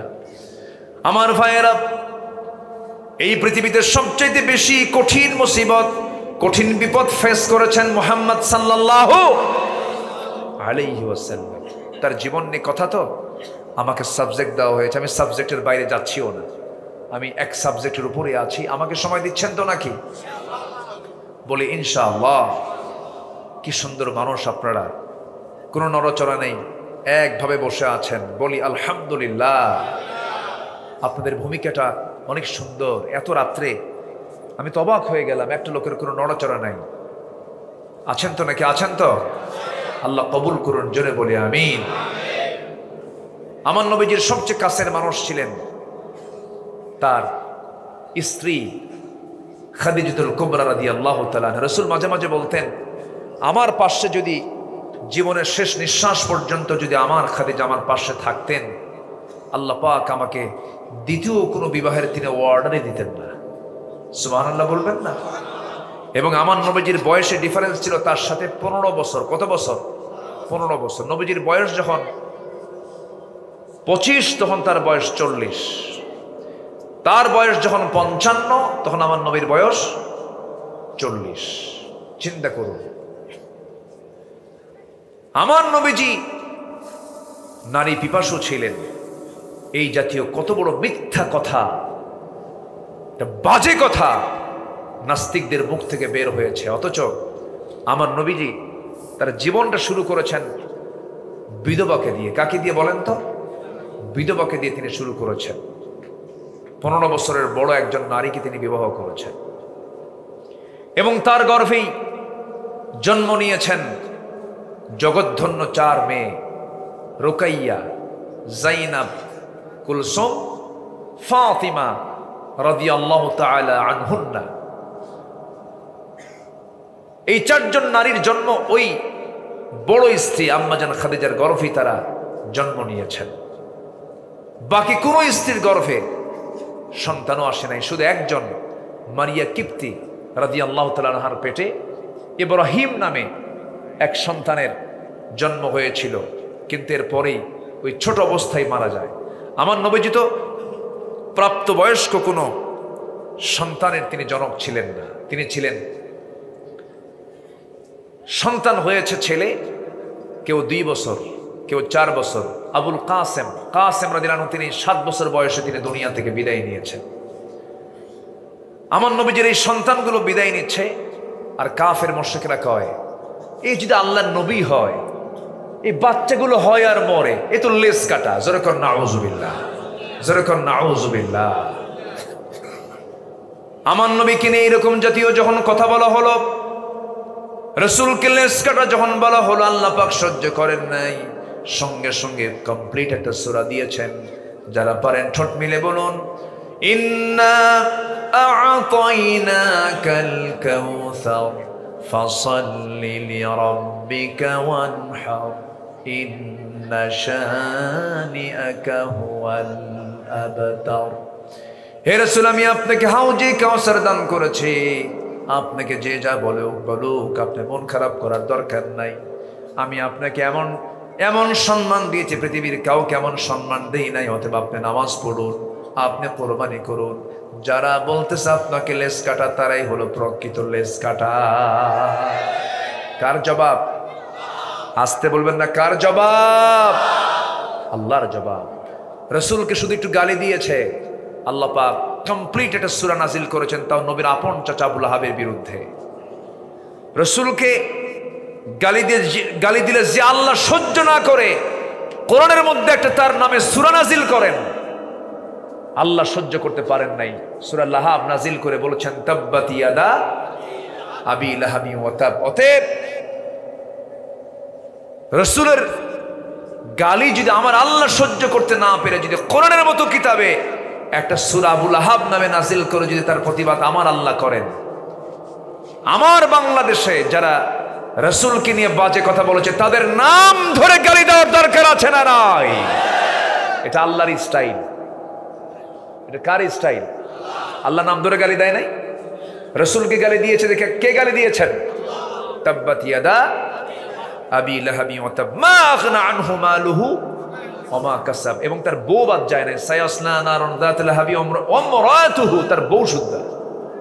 আল্লাহ পাক কি পরিমাণ রাসূলকে মুহাব্বত করেন, জোরে বলি সুবহানাল্লাহ। কি মুহাব্বত নবীর প্রতি আমার আল্লাহ তাআলা। সব নবীকে আল্লাহ তাআলা নাম ধরে সম্বোধন করেছেন। আদম আলাইহিস সালামকে ডাক দিয়েছেন, ইব্রাহিম আলাইহিস সালামকে ডাক দিয়েছেন, মূসা আলাইহিস সালামকে ডাক দিয়েছেন। হে মূসা, হে ইব্রাহিম, হে আদম। আমার নবীকে কি এরকম ডাক দিয়েছেন? কিন্তু আমার আল্লাহ যদি ডাকতেন কোনো সমস্যা ছিল? কোনো বেয়াদবি হতো? বেয়াদবি তো হতো না, আল্লাহ তো ডাকতেই পারে।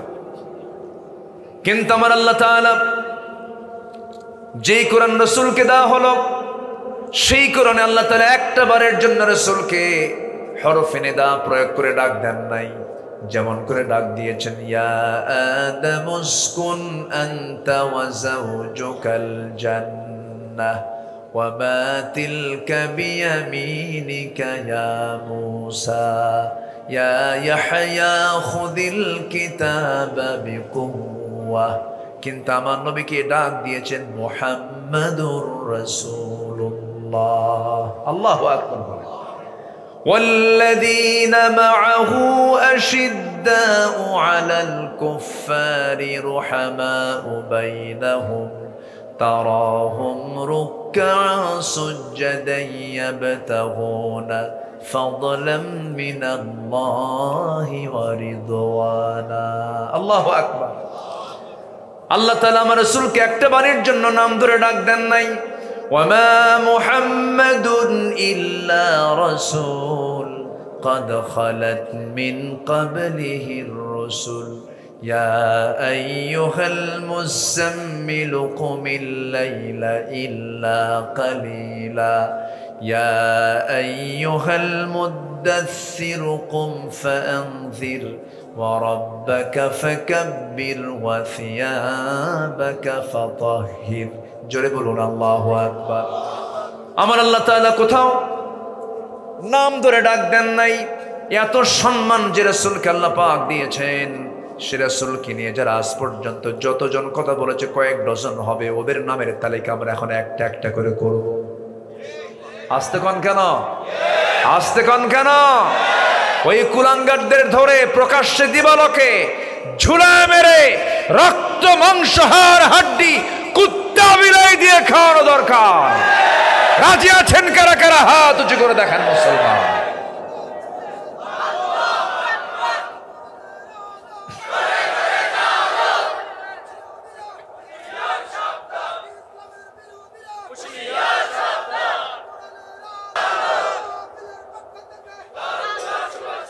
আল্লাহ কবুল করুন জোরে বলি আমিন আরো জোরে আমিন আল্লামা সাইদির বিরুদ্ধে রায় দিয়ে বুক উঁচু করে বলে আমি সাইদের রায় দিয়েছি ফাঁসির রায় আমি দিয়েছি বিচারপতি শামসুদ্দিন মানিক শোনেন নাই হ্যাঁ পালাতে চেয়েছিল সিলেট দিয়ে সিলেটবাসী শাহজালালের রক্ত যে আছে আল্লাহু আকবার শাহজালাল উত্তরসূরিরা একদম সুন্দর সেবা করেছেন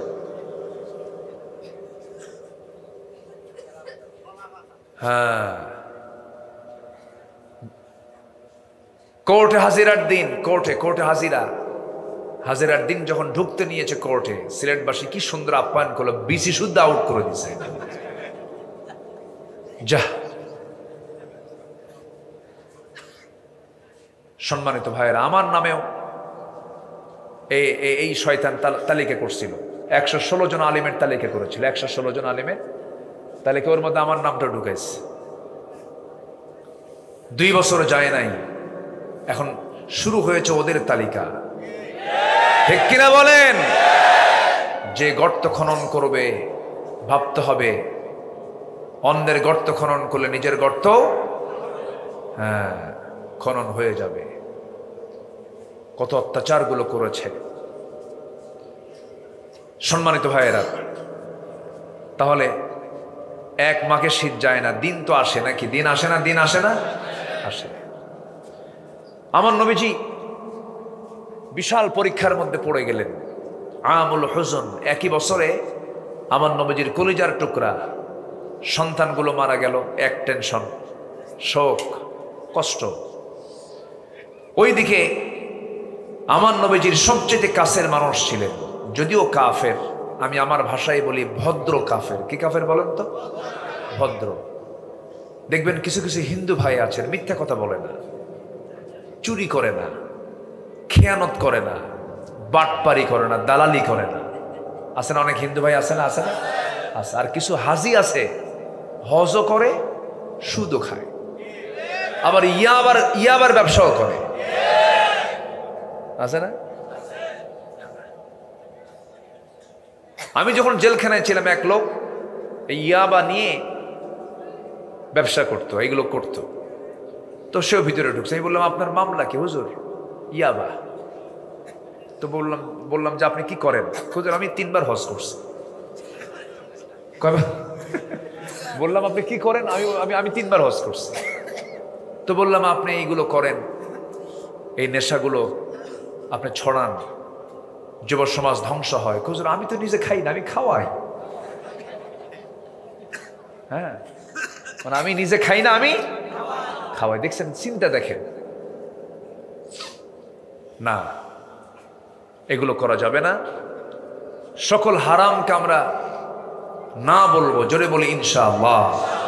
কোন হারামকে আমরা হ্যাঁ বলতে পারি নাই, ইমানদার এগুলো বলতে পারে না। সম্মানিত বন্ধুগণ, আমার নবীজি বিশাল পরীক্ষার মধ্যে পড়ে গেলেন। সে আবু তালেব, নবীজির পিতৃব্য বাবার ভূমিকা যিনি পালন করেছেন সারা জীবন। রাসূল তার কাছ থেকে ব্যবসা শিখেছিলেন, নবীজি তার কাছ থেকে ভাষা শিখেছিলেন, আদব শিখেছিলেন, আখলাক শিখিয়েছেন। বলি আলহামদুলিল্লাহ।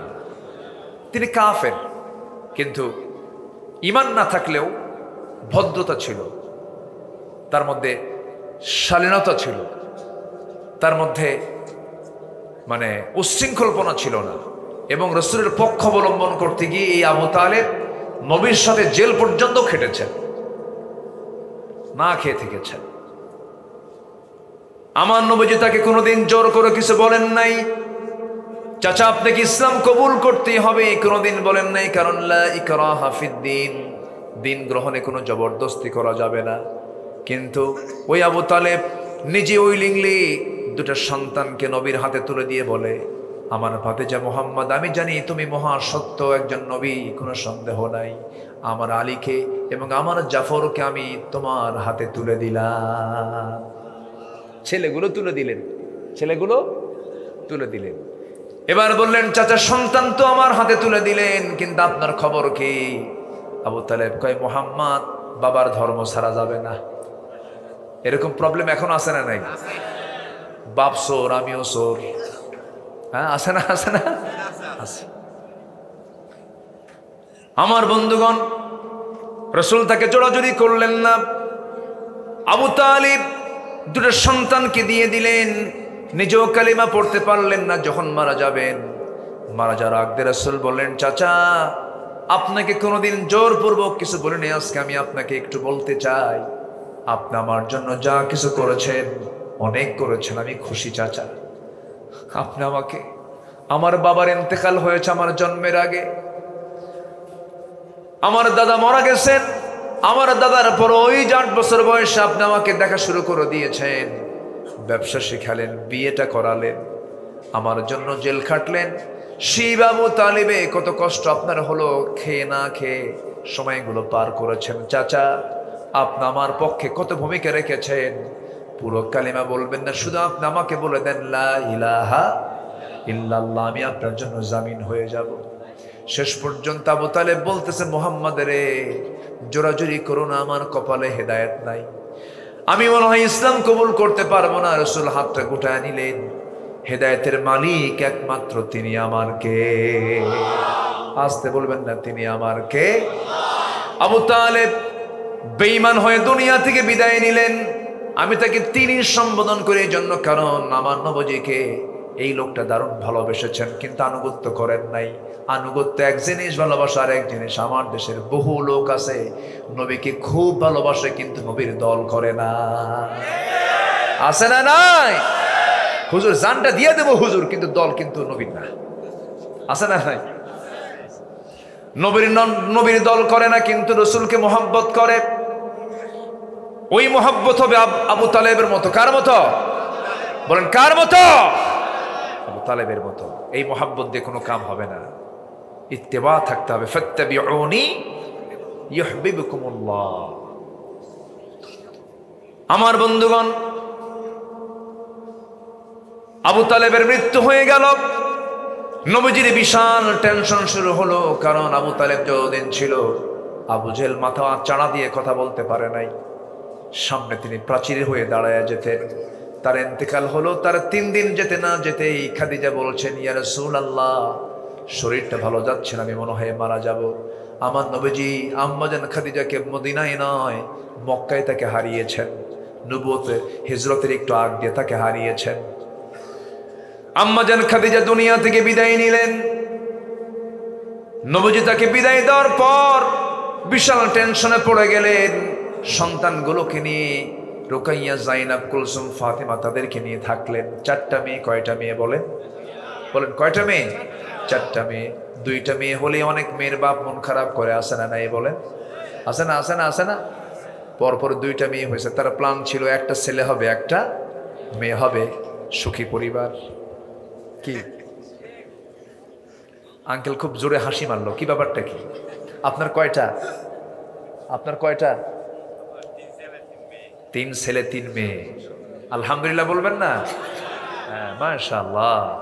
একদম 6টা মানে হলো হাফ ডজন। হাফ ডজন বোঝেন তো? 12-র অর্ধেক কত? 6। হ্যাঁ, 12-র অর্ধেক 6। তাহলে এটা কি ডজন হলো না হাফ ডজন? কত নিয়ামত! আল্লাহ তাআলা ধনীকে সম্পদ দেন আর গরিবকে সন্তান দেন। সুবহানাল্লাহ বলবেন না? আল্লাহ সব ভাগাভাগি করে দেন। তো ধনীকে সম্পদ দেন কিন্তু খাবার খেতে দেন গরিবকে। আচ্ছা বলেন তো, গ্রামের লোক বেশি খায় না শহরের লোক বেশি খায়? গ্রামের লোক বেশি খায়। ধনীর বসবাস কোথায় বেশি, গ্রামে না শহরে? শহরে। ওরা খেতে পারে না, ডায়াবেটিস, হার্ট প্রবলেম, এমনি শীত হয়ে পড়ে।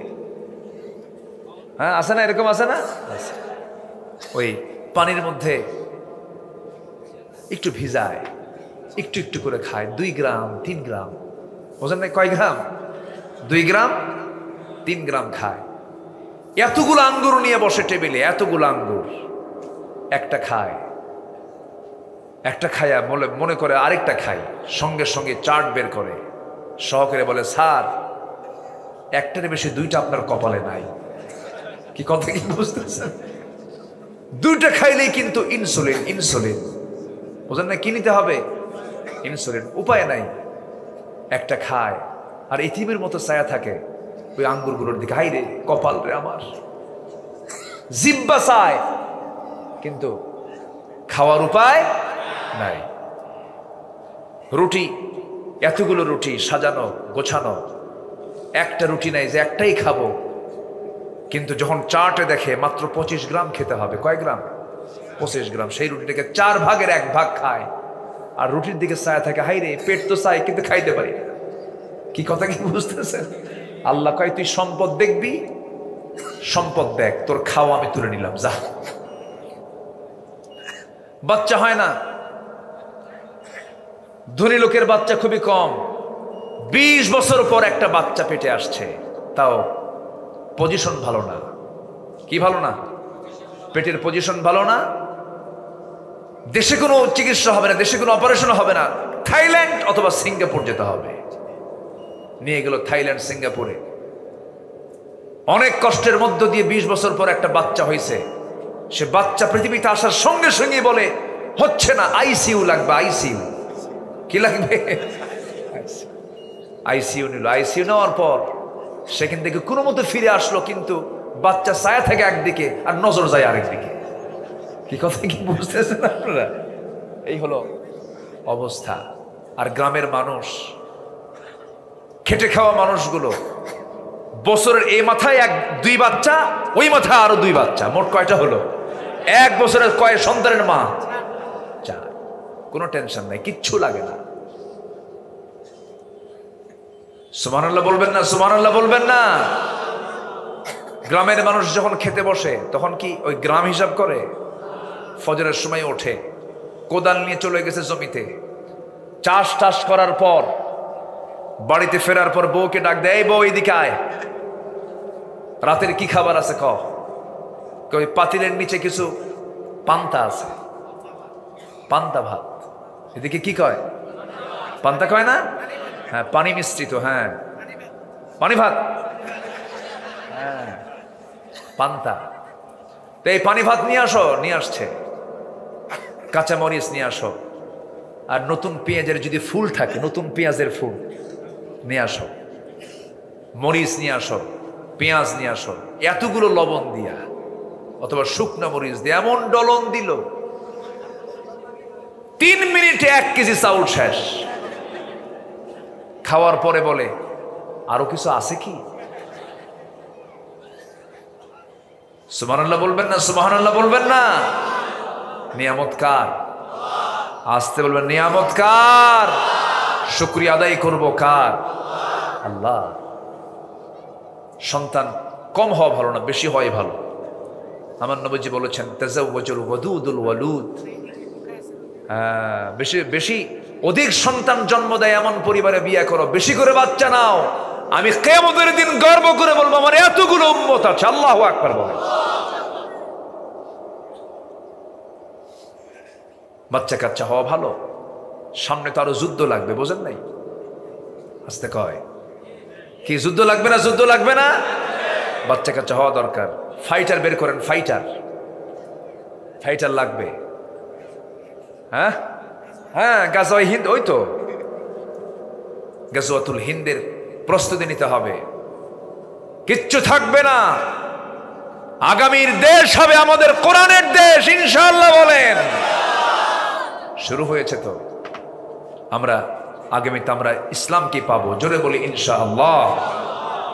সম্মানিত ভাইয়েরা, আমার নবীজি 4 মেয়েকে নিয়ে সময় কাটাচ্ছেন মদিনায়। তিনি আছেন, ওইদিকে সব জায়গায় মার খাচ্ছে সাহাবীরা। এই দুঃসময়টাতে ধৈর্য ধরেছেন মুহাম্মদ সাল্লাল্লাহু। আল্লাহ রাব্বুল আলামিন বলেন وَلَنَبْلُوَنَّكُمْ بِشَيْءٍ مِّنَ الْخَوْفِ وَالْجُوعِ وَنَقْصٍ مِّنَ الْأَمْوَالِ وَالْأَنفُسِ وَالثَّمَرَاتِ وَبَشِّرِ الصَّابِرِينَ। জোরে বলুন আল্লাহু আকবার। পরীক্ষা করবেন আল্লাহ রাব্বুল আলামিন ভয় দিয়া, ক্ষুধা দিয়ে, সম্পদের ক্ষতি দিয়া, জীবন দিয়া, শস্যদের ক্ষতির দ্বারা পরীক্ষা করা হবে। এই ওয়াদা করেছেন তিনি আমার কে? ঈমান আছে যার, পরীক্ষাও আছে তার। অবশ্যই পরীক্ষা হবে। আমার নবীও পরীক্ষার সম্মুখীন হয়েছেন, সাহাবায়ে কেরাম পরীক্ষার সম্মুখীন হয়েছেন, আম্বিয়ে কেরামরা পরীক্ষার সম্মুখীন হয়েছেন। নাম্বার 6 হলো অবরোধ করেছেন, নবীর বিরুদ্ধে কঠিন পরীক্ষার মধ্যে পড়েছেন। সকল অবরোধকে ডিঙ্গি আমার নবীজি তার মঞ্জিলে মকসুদে পৌঁছেছেন কার সাহায্য নিয়া? ওহদের যুদ্ধ এসেছে, নবীজি ফেস করেছেন। নাম্বার 8 হলো তায়েফের ময়দান তিনি অতিক্রম করেছেন, আল্লাহ পাক তাকে সাহায্য করেছেন। আমার নবীর বিরুদ্ধে অনেক বড় ধরনের ষড়যন্ত্র হয়েছে। আমার নবীর জীবনে বড় একটা পরীক্ষা এসেছিল, তা হলো স্ত্রী নিয়ে পরীক্ষা হয়েছিল। স্ত্রীর বিরুদ্ধে মিথ্যা একটা অভিযোগ দিয়েছিল মুনাফিকের বাচ্চারা, যেমন করে 16টা বছর মুনাফিকরা আলেমদের বিরুদ্ধে জিনার মামলা দিয়েছিল। ঠিক কিনা? ঠিক কিনা? এটা তো নতুন কোনো বিষয় নয়। জাকারিয়া আলাইহিস সালাতু ওয়াস সালামকে করাত দিয়ে চিরে জিনার অভিযোগে শহীদ করে দুনিয়া থেকে বিদায় করেছে। আমার বন্ধুগণ, ইউসুফ আলাইহিস সালাতু ওয়াস সালামকে জিনার মামলা দিয়ে জেল খাটানো হয়েছে। আমার বন্ধুগণ, আমার নবীর স্ত্রী আম্মা জান আয়েশা সিদ্দিকা রাদিয়াল্লাহু তাআলা আনহা আমার নবীর সঙ্গে কোন একটা অভিযানে গিয়েছিলেন, বনু মুস্তালিকের। সে অভিযানে আমার নবীজি যখন ফিরলেন, নবীজি সব যুদ্ধে তিনি কৌশল অবলম্বন করতেন। বলতেন সাহাবীরা শোনো, এই যে যুদ্ধ সবাই আসলাম, ফেরত যাওয়ার পথে আমি একজনকে দায়িত্ব দিচ্ছি, শোনো, আমরা সবাই যখন রওনা দেব তুমি সবার পিছে পিছে আসবে, একজনকে দায়িত্ব দিতেন। ওই মুস্তালিক ওই অভিযানে আমার রাসূল যখন তিনি ফেরত আসতেছিলেন বনু মুস্তালিকের অভিযান থেকে, আমার নবীজি ফেরত আসার পথে আমার রাসূল সাফওয়ান নামে একজন সাহাবীকে বলেন, ও সাফওয়ান, তুমি সবার শেষে আসবি, যে বাদ পড়বে তুমি তাকে সঙ্গে করে নিয়ে মদিনায় পৌঁছায় দিবা। হুজুর, ঠিক আছে, আপনার দায়িত্ব আমি অবশ্যই পালন করব, আপনি যে দায়িত্ব দিয়েছেন সেই দায়িত্ব অবশ্যই আমি মাথা পেতে নিচ্ছি। সবাই চলে গেছে, কেউ বাদ পড়ে নাই। আমার নবীজির স্ত্রী আম্মা জান আয়েশা সিদ্দিকা তিনি বাদ পড়েছেন। কেমন করে বাদ পড়লেন? উটের পিঠে হাওদার মধ্যে তিনি ছিলেন, শৌচকার্যের প্রয়োজন হলো, উটটা বসায় দেওয়া হলো, হাওদা নামানো হলো, পালকি থেকে আম্মা জান আয়েশা বের হলেন, আড়ালে চলে গেলেন, শৌচকার্য করতে নিয়ে দেরি হয়ে গেছে। তিনি এত চিকন ছিলেন, তার দায়িত্বে যিনি ছিলেন আম্মা জান আয়েশা, সে হাওদার মধ্যে পালকির মধ্যে ওঠেন নাই, ইতিমধ্যে তিনি আছেন মনে করে, তাই সে হাওদাটা, সেই পালকিটা উঠে পিঠে চড়াইয়া দেওয়া হলো। আম্মা জান আয়েশা বাদ পড়ে গেছেন, উটও চললো, হাওদাও চললো, সব চলে গেছেন, কেউ নাই। এসে দেখেন কেউ নাই, তিনি আস্তে করে চাদর মুড়ি দিয়ে তিনি বসে থাকলেন। সেই সময় পর্দার আয়াত নাজিল হয়ে গেছে। আমার নবীজি সব সাহাবীকে নিয়ে রওনা দিয়েছেন, তিনি একাকী পড়ে গেছেন। দায়িত্বপ্রাপ্ত সাহাবী সাফওয়ান রাদিয়াল্লাহু তাআলা আনহু দূর থেকে দেখতেছেন কোন মহিলা যেন বসে আছে। কাছাকাছি গিয়ে দেখে কেউ না, বসে আছেন আমার নবীর স্ত্রী আম্মা জান আয়েশা। আপনি কোনো চিন্তা করবেন না আম্মা জান, আমি আপনাকে নিরাপদে সম্পূর্ণ নিশ্চিন্ত মনে আপনাকে অভয় দিয়ে ওয়াদা করছি, আমি আপনাকে মদিনা পর্যন্ত, নবীর ঘর পর্যন্ত পৌঁছায় দেব। তাকে ঘোড়ার পিঠে চড়াইয়া নিয়া রাতের সফর করে নবীর ঘরে পৌঁছায় দেওয়া হলো।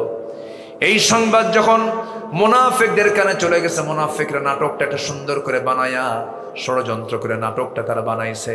তারা বলতেছে, তোমরা কি জানো একজন পুরুষের সাথে আয়েশা গোটা রাতে একাকী সফর করেছে, তার সতীত্ব নষ্ট হয়ে গেছে। যেরকম নাউজুবিল্লাহ।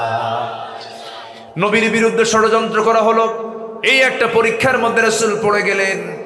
আম্মা জান আয়েশা আমার নবীর কাছেই ছিলেন। নবীর কানে যখন মুনাফিকরা এই সমস্ত কথাগুলো ছড়িয়ে দিল, নবীজির মনটা একটু খারাপ হয়ে গেল। নবীজি বলছেন, আয়েশা রে, কি যেন কথা আমার কানকে ভারী করে দিচ্ছে। আয়েশা, আমি তোমাকে বলবো, মন খারাপ করো না, যতক্ষণ না পর্যন্ত আল্লাহর পক্ষ থেকে ফয়সালা না হবে তুমি তোমার মার বাড়ি গিয়ে থাকবে, আমার বাড়িতে তোমার থাকা যাবে না।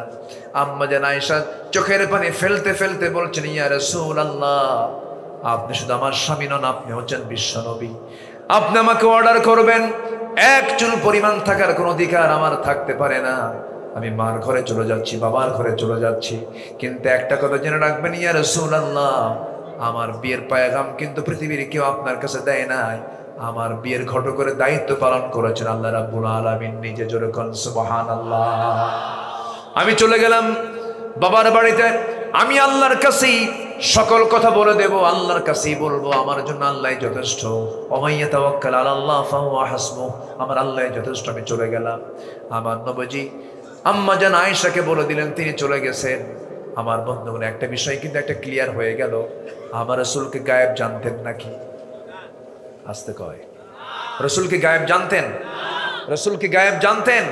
তিনি গায়েব জানতেন না। যদি গায়েব জানতেন তিনি বলতেন কি, আয়েশা তুমি থাকো, মুনাফিকরা যা বলে সম্পূর্ণ বানোয়াট ভিত্তিহীন কথা, এগুলো কথার কোনো মূল্যই নাই। কিন্তু আমার নবীজি গায়েব জানতেন না। কিন্তু দুঃখজনক, আমার দেশের কিছু দরবারের ভণ্ডরা গায়েব জানে।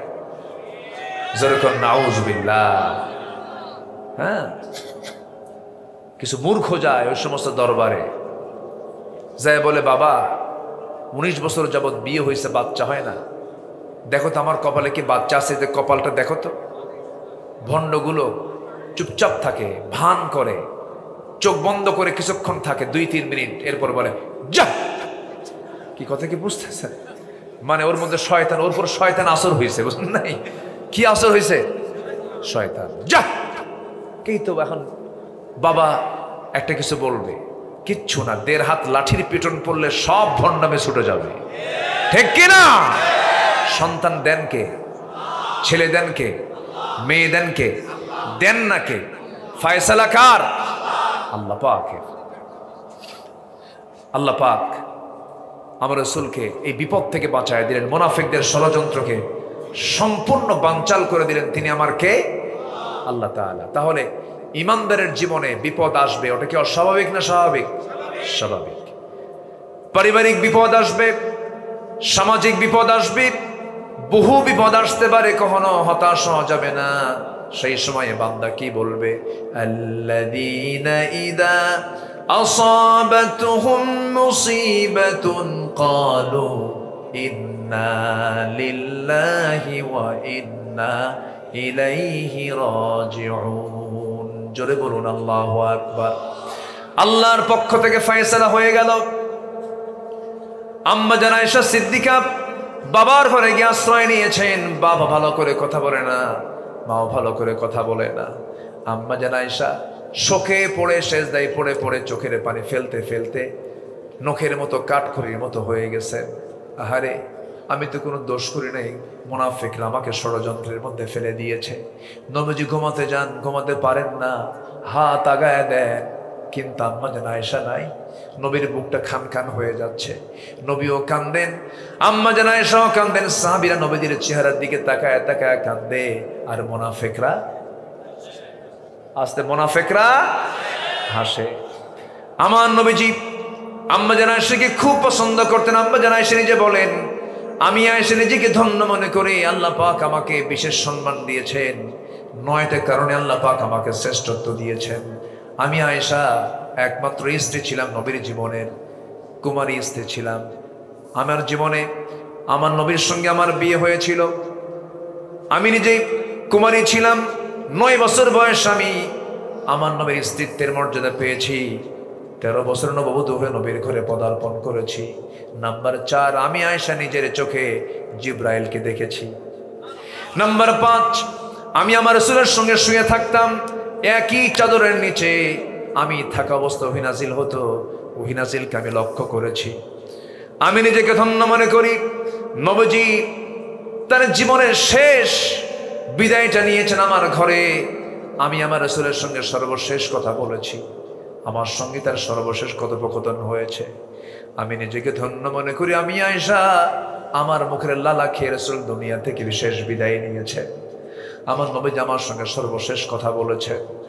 আমার নবীজি আমাকে সবচেয়ে বেশি মহব্বত করতেন। তিনি বলেছেন আমার শানে, সুরিত খাবার যেমন শ্রেষ্ঠ আমার স্ত্রীর মধ্যে, আমার স্ত্রীর সবচেয়ে শ্রেষ্ঠ আমার স্ত্রী আমার আয়েশা।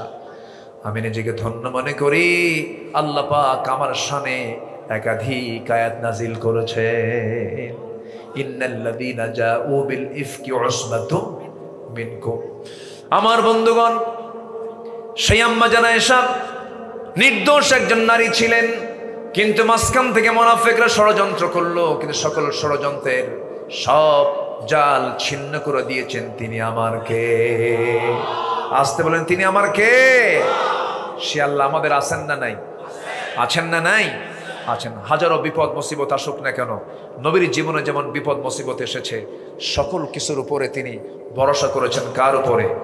সর্বশেষে বিজয় দিয়েছেন কে?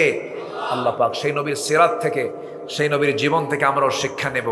সকল জীবনের সকল জায়গায় আমার জীবনটাকে সাজানোর জন্য একটা জীবনকে ফলো করব। লাকাদ কানা লাকুম ফি রাসূলিল্লাহি উসওয়াতুন হাসানাহ লিমান কানা ইয়ারজুল্লাহা ওয়াল ইয়াউমাল আখির ওয়া যাকারাল্লাহা কাসীরা। সূরাতুল আহজাব 21 নম্বর আয়াত। এই আয়াতের আলোকে আমরা আমাদের জীবনটাকে ঢেলে সাজাবো। জোরে বলি ইনশাআল্লাহ। সেই চরিত্রকে লালন করব যে চরিত্রের সার্টিফিকেট দিয়েছেন কে? ওয়া ইন্নাকা লাআলা খুলুকিন আযীম। অনেক কথা বলেছি, আর বাড়াতে চাচ্ছি না, অনেক রাত হয়েছে, যতটুকু হয়েছে আমরা বলে ফেলি আলহামদুলিল্লাহ।